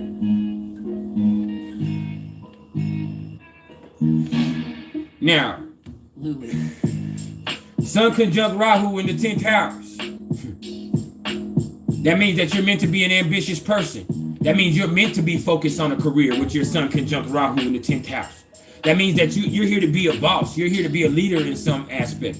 And that's why the public, you're naturally going to be drawn to the public. Even though you like to be by yourself and you rather stick around your family, that's not what it's about. You've been a family person. Your family will take care of themselves. You will actually be a better nurturer by being a provider in this life with your Sun conjunct Rahu in the 10th house right there. All right? Now, Rafter South, he said, what do I think about a Sagittarius North Node? A Sagittarius North Node usually means that, hey, you're going to go through things in this life that help you be positive. That means you're probably going to be here to have a spiritual awakening in this life with your North Node in Sagittarius. That means that you're here in this life to find out the truth. That means you spend a lifetime before wondering about stuff, reading about stuff, collecting information. That's what the North Node in Sagittarius means. You spent your previous lives gathering information. Now, what you do with this life is take that information and use it to go gather experiences. Because you're smart. Now is where you get wise. That's the difference in Gemini and Sagittarius. And you need both. Gemini is clever. Sagittarius is wise.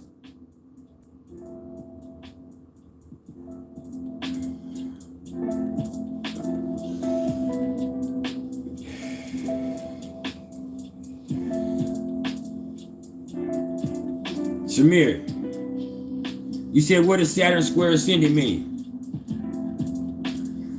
Saturn square ascendant means that you doubt yourself, bro. Hey, somebody tag my Cash App for me. I'll pin it once you tag it. Electric Lady, put my Cash App for me, and I'll tag it.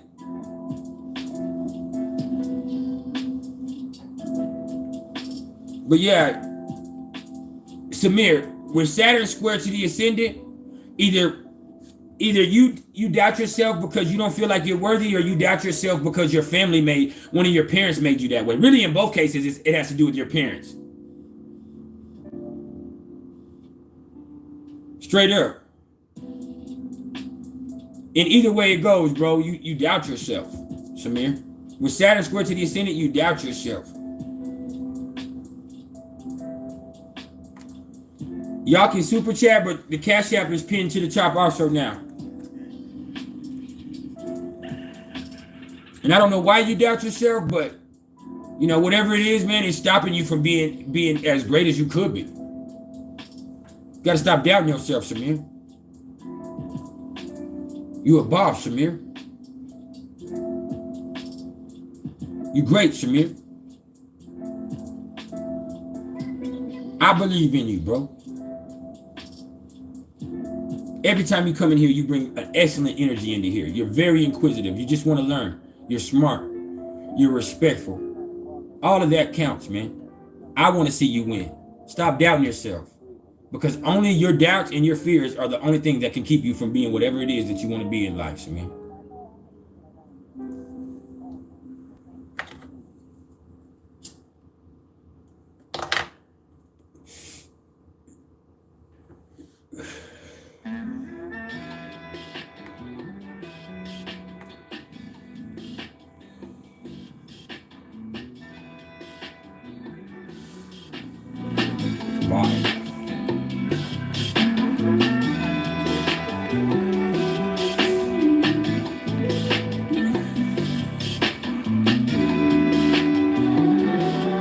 I'm gonna go for maybe 15, maybe 30 more minutes at the most. I'm not sure yet, but then we're gonna cut it short. We'll be back Monday. I gotta get ready. I got an afternoon session with Lucid Prophecy Tarot.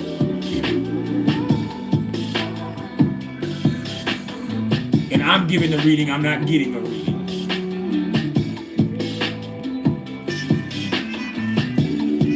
And that's my boy.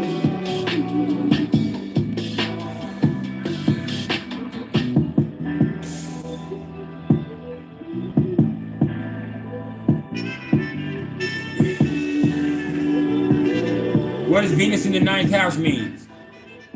Venus in the 9th house means that you're a spiritual person, and that you're loyal to ideals. Divinely big blessed. I'm an astrologer. Yes. Yes. For those of you that have had a reading for me, somebody please vouch. Nah, bullshit. All bullshit aside though, man. Venus in the 9th house means that you're a spiritual person. And people love you, but you're also not really, it's not people that's really your concern. You're loyal to ideals. You know what I'm saying? You're a good person because you're a good person. You do right by people because you do right by people. I appreciate the love, Electric Lady. I appreciate the donation. But yeah.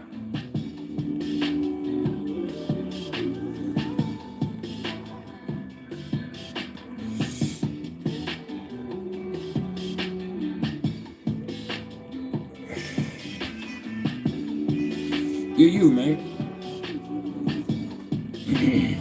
But this also just tells me that you're very spiritual. When I say that Venus, not only do you love wisdom, you love learning. Like you're always going to be forever a student with Venus in the 9th house. And you want to be in a relationship with somebody that you can learn from. And that just right there shows me that you have an affinity for learning from experiences, and you don't want to be tied down. I don't discuss my prices in lives. You have to hit me up in my email, mr.turner1300@gmail.com, and I'll send you a price menu.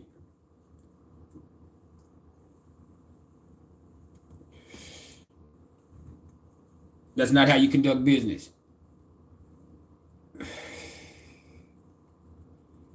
And with Mars in Capricorn, with Venus and Mercury in the 10th house, I'm all about handling business the right way.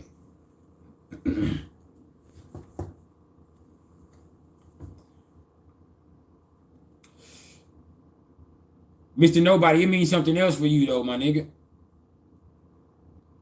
You like to learn about different experiences. You want to experience different people.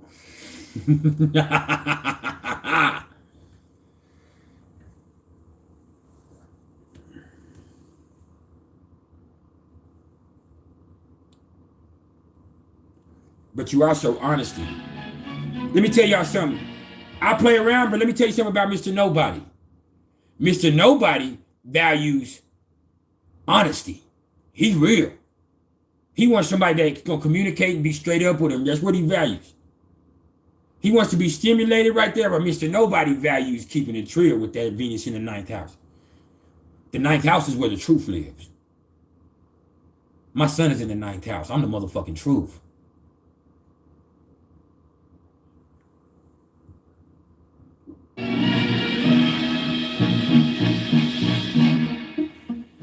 Louis.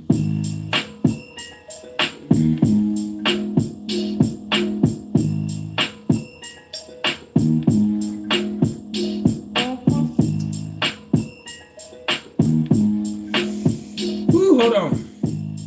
You said if a planet is between two houses, does that energy apply to both houses? It's not between two houses. It's at the very end of one house or at the very beginning of one house. Unless you're using a system that has a cusp margin that's more than 1 degree or more than 0 degrees, then you shouldn't do that. It's in one house or the other one. You just got to find out what the cusp of that house is, and then you'll know which house it's in.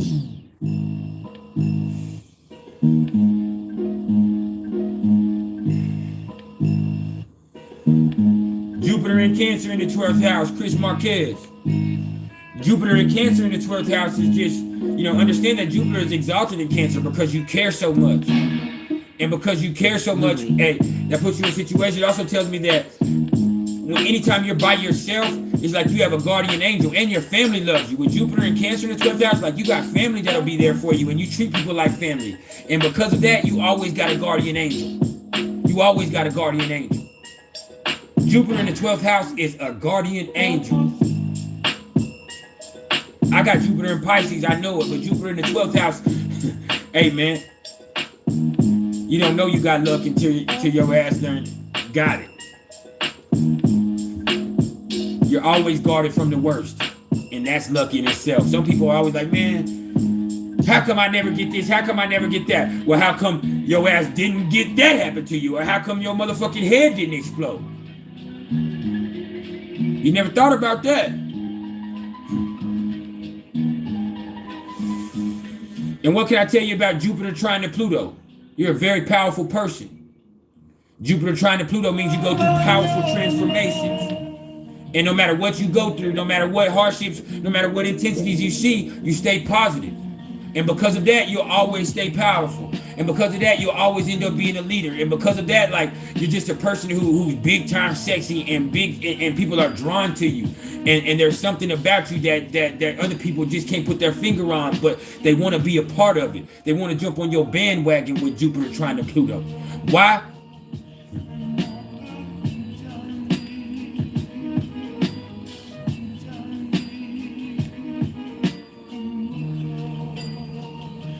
Because you got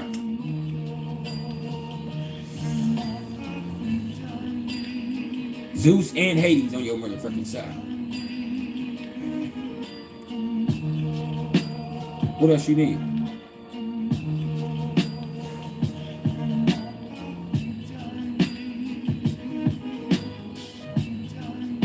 Venus and Mars in the 9th house. That's spicy. Like I said, Venus and Mars love experiences. Mars gets turned, Mars in the 9th house are people that they want to learn, but it's the experience. You understand? They want to try different things. They want to know what the foreign is. They're turned on by the foreign. And they want to learn from it. If they can learn from it, then it can turn them on. But they also can get pissed off when nobody's listening to what they're trying to teach. That can cause a problem with Mars in the 9th.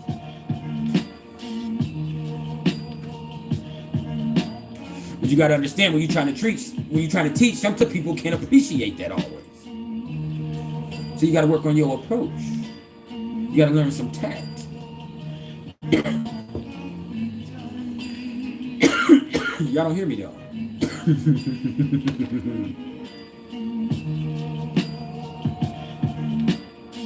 Mars conjunct Neptune. With Mars conjunct Neptune, you're the type of person, when you talk, people listen. And people just naturally want to follow you. But you got to understand that you can lead people down the primrose path. where you don't have enough to sustain you wherever it is that you're going, or where you yourself don't really believe in it when it comes down to at the end of the day. So what you got to do is make sure that you're balancing out your whatever it is, and realizing that you only need to put your energy into things that you really believe in. If not, you're gonna have everybody confused, and you yourself not have gain any iota of understanding more than you did in the first place. Pardon me. And that's fucked up.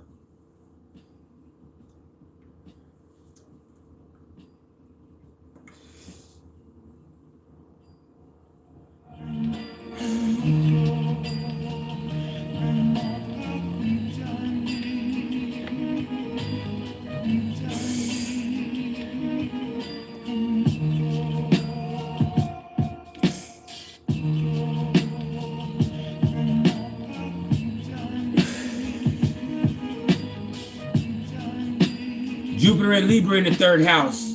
Trine Gemini and Moon in the 11th house. Hey man, that means that you're an expert communicator. And you just really want the best for everybody involved in every situation, and you're a fair person. And because of that, your Moon being in Gemini, you want to be around people that you can get along with and you can communicate with, and people that y'all can all learn from each other.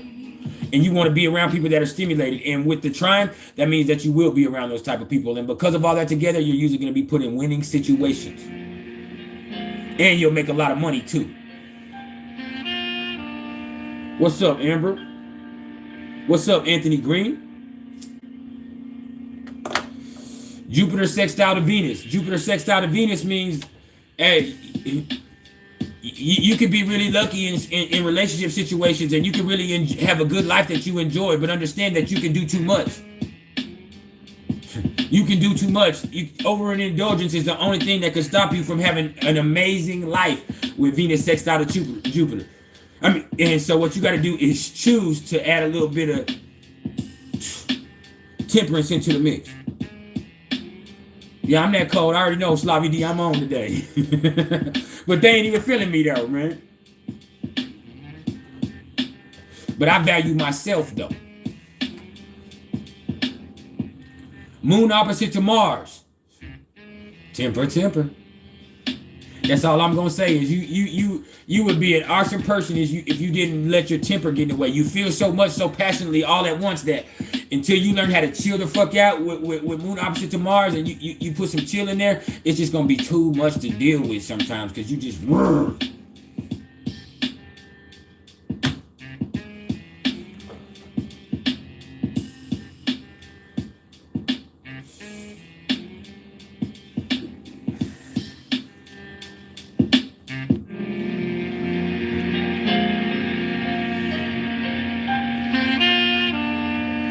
Mercury trine Moon.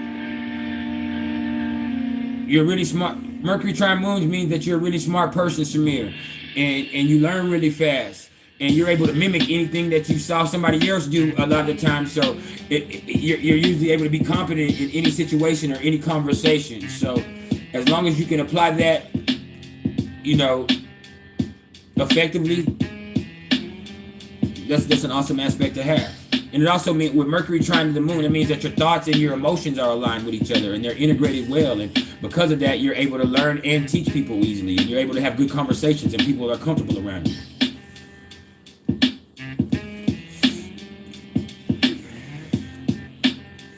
Leo rising, square Mars in Scorpio. That means if you would be awesome if you didn't let your emotions get in the way sometimes. That's what that means, Slavi D. That you get so passionate about certain situations, you get focused on the wrong shit sometimes that a lot of people kind of miss out on the shine that you have.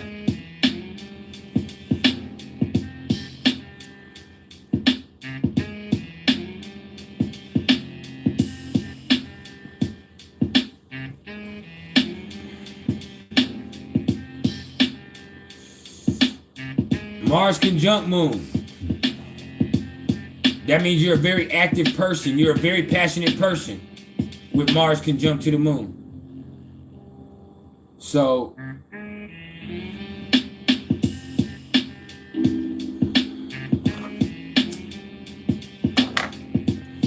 Either you're going to be too passionate and it's going to push people away because you're so much to deal with, or you're going to be a leader and people are going to follow you because you're a doer. There's a fine line to walk there with that conjunction. What about what square, Villanita? What's up, Villanita?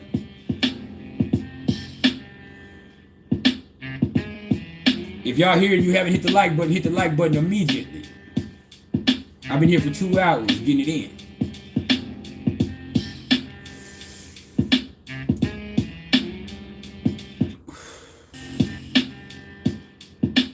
Jupiter conjunct Saturn. Jupiter conjunct Saturn just means that it can mean two different things. Most people are going to say that they're going to cancel each other out. That's not what that means. Jupiter conjunct Saturn means that you're lucky because you're a hard worker. But it also means that if you want to be lucky, it also tells you that if you want to be lucky, you need to realize that you're going to have to work for it. It's there, and it's going to be sustainable, but it's not going to be easy for you. It's not. You're never going to have nothing handed to you. You want to be lucky, you got to make yourself lucky.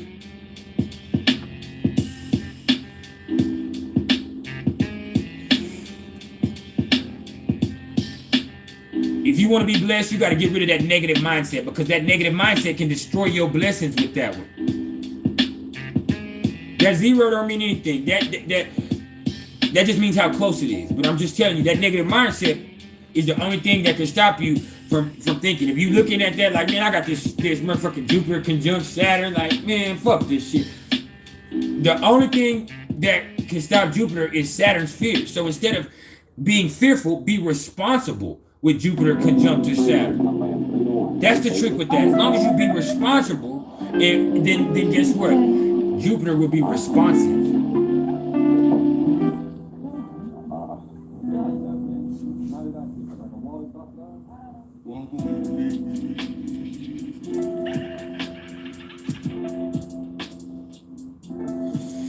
Yeah, you said in passion, remember you be meditating.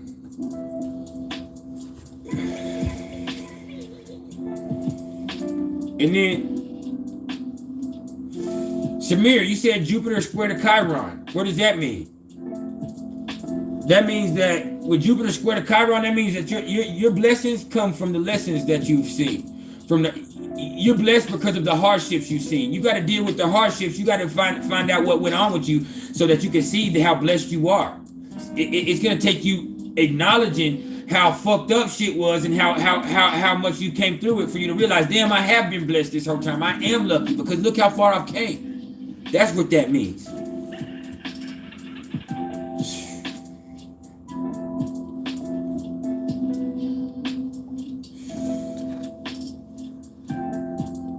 Venus, Mars, Lilith, all together in Leo in the 5th. You don't want to know what I... You want some attention. You want some attention, and you playful as hell. Sometimes you don't take shit as serious as you should be. Unless there's some attention involved.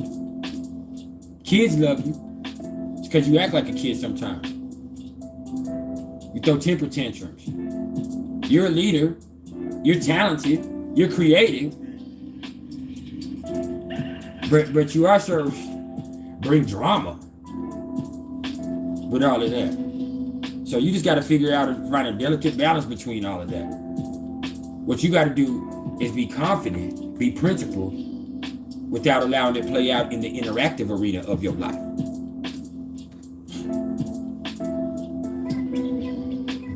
We're going for 10 more minutes and then I got to cut it short. My son is sick in there and he needs to come in here and eat.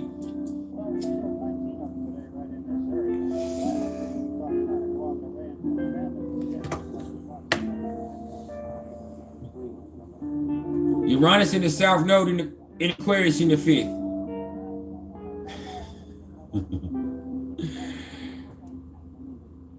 Uranus in the South Node in Aquarius in the 5th just means that, you got to stop being so stubborn, and sometimes you got to stop trying to push things and allow things to develop sometimes with that right there. Uranus and Aquarius in the fifth means one thing, but when you put the south node there, it adds a whole different dynamic that you need to get away from. There's an iconoclastic part of you. There's an innovative part of you that believes that you know what's right for everybody, and you need to get away from that with Uranus and Aquarius in the fifth in your south node there. So what you got to do is just focus on you, and then you'll have friends that believe in you too, and you'll be put in confident situations. Jupiter in the 8th house in Cancer, trine Pluto in Scorpio in the 12th. You care so deeply, and it's going to put you in situations that are going to be hurtful, but you're going to come out more powerful. And as long as you don't allow that to make you jaded or allow anything to fuck you up in life, then at the end of the day, you'll have an understanding of people, and you'll have an emotional level of understanding that few people will ever understand. And because of that, you'll never be able to be lied to, and you'll never have to put yourself in those situations because of the things that you've seen before that.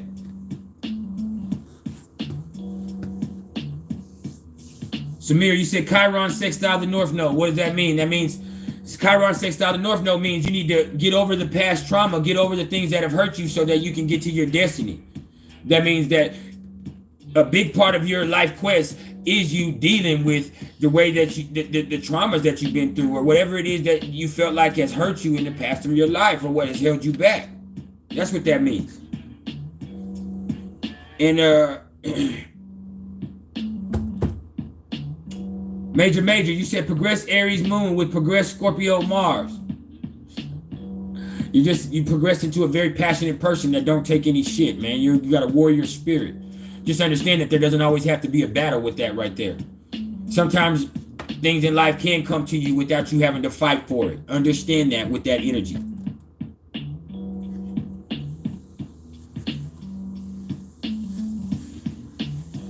Straight up.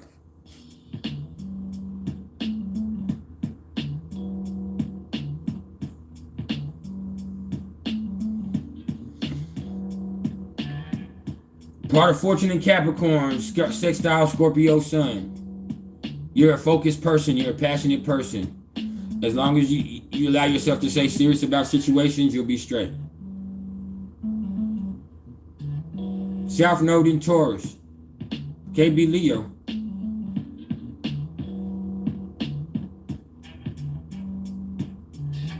Mr. Nobody, Venus trine to the ascendant. You're a pleasant person. You're a good-looking motherfucker. People fuck with you because because of the way that you carry yourself. You got the gift of finesse.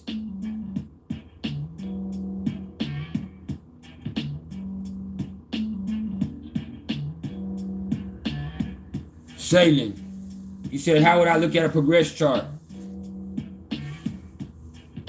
With their healthy amount of skepticism. Just look at it like that. That's the person that you're kind of, it says that you're kind of progressing into now, but it's not more important than your natal chart. It's not your natal chart now. It's worth noting, but it is not as much of consequence as some people are making it out to be. It's not more important than your natal chart.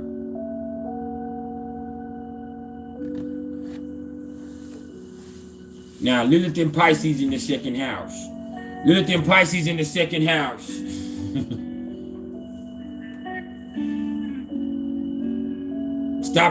Stop thinking that money is gonna save you from every situation. Lilith in Pisces in the second house.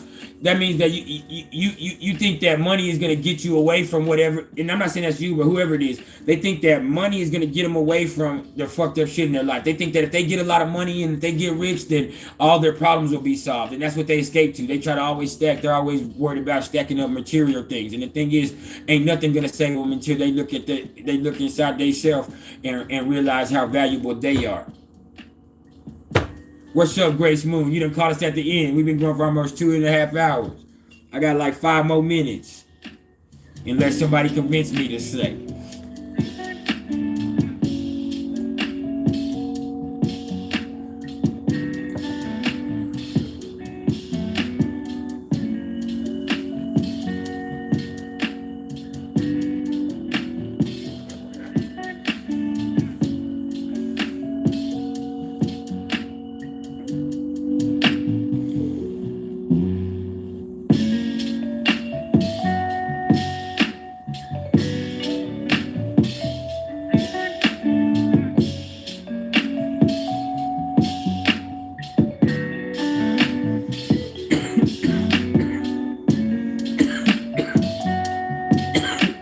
That's right.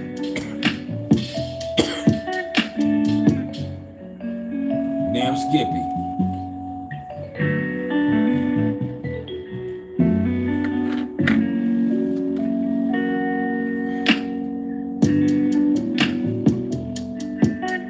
Yeah, I know about draconic charts. I know about. I'm a professional. I know a little bit about everything. Professional. Draconic chart is just basically what some would say is your soul's chart. But I mean, it is what it is. You can put as much stock in it as you want. That's something, once again, that's interesting, that's worth paying attention to. But it's not more important than your natal chart now. You might see, people get so caught. Let me tell y'all before we go. People get so caught up in what resonates, then they forget what's accurate. When people start saying, I prefer whole house or whole sign more. The thing is, whole sign or whole house could never be more accurate than Placidus, because Placidus is the natural flowing of the energy. If you're doing whole sign or whole house, you are going to force at least one or two placements in that chart into a house or to a sign that it wasn't in naturally, because that's how it has to fit, because they want everything to be even, because they think that looks better, or they think that's what they resonate with more. That's the facts. You might resonate now more with your progress chart, but it's not more important than your natal chart. You might resonate with your draconic chart more, but it's not. You might resonate with your sidereal placements more, but that's not what it is if you live in the Western Hemisphere.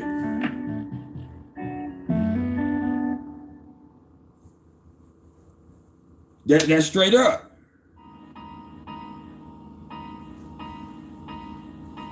People do a lot of stuff to sound more intelligent astrologically, when the most intelligent person in the room is the person that's not speaking most of the time. Even though I'm talking now, I know that there's somebody here that's not saying anything that got me trumped. I'm just happen to be leading the class.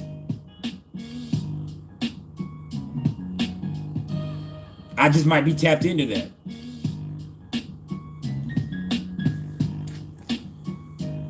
Just understand that.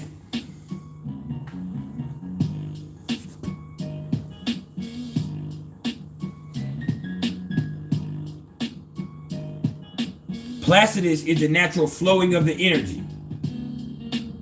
Whole house or whole sign, people want to see something even. It's because they want it to be whole, and they like those placements more, so they say they resonate with it more. But just because you resonate with it more doesn't mean it's more accurate. And you looking at a chart because you resonate with it more is not going to help you grow spiritually, because it's the stuff that you're uncomfortable with that your ass needs to be working on.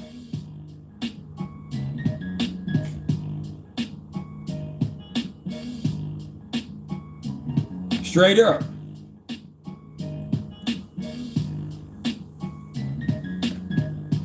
What do Fortune, Queen Cups, Venus mean, brother? Means you need to get to know what you like. You need to get to know what you're talented at, and then you'll be able to get to your part of fortune. A Queen Cups or an in conjunction, it's more of a growth aspect than a negative aspect. It points to two energies that have no understanding of each other, that have no link to each other whatsoever, because they're not linked in gender signature. They're not masculine or feminine like the other one. They're not linked in modality, and they're not linked in energetic signature. All right. So what you got to do with that one is you got to find out what you like, what you're talented in, what you enjoy, and that'll put you in positions to win, Shamir. Now, for those of y'all that are here with me, I love y'all. I thank y'all. I appreciate y'all's love and the energetic exchange. For those of y'all that donated to my Cash App, hey, that's what's up. For those of y'all that are here, the super chat option is still open. Hey, for everybody else, hey man, y'all might need to play this back, because this live today, it was actually incredibly information packed today. This live today, I hit y'all with so much, man. And that's because, and really all this week, all the lives that I've hit you with this week have been like this. And I'm not tooting my own horn. It's because of the meditation practices I've been doing. It's because I haven't been operating in ego, but I've been allowing my ego to help me operate and conduct myself the right way and with class, and to be able to check myself and put myself into positions to bring y'all the information that we need in here. All right. Hey, thank y'all so much for believing in me. We will be back Monday. Next week is the last week that we'll be going live every day of the week.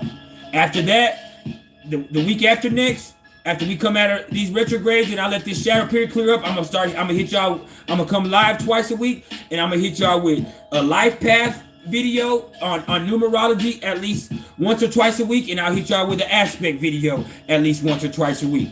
All right. And so, hey, I can feel this Capricorn, this Mars energy. I'm on point with some shit, man. Really, to be honest with you, I got Mars exactly conjunct my Neptune right now, opposite my natal sun. So, pay attention. I love y'all.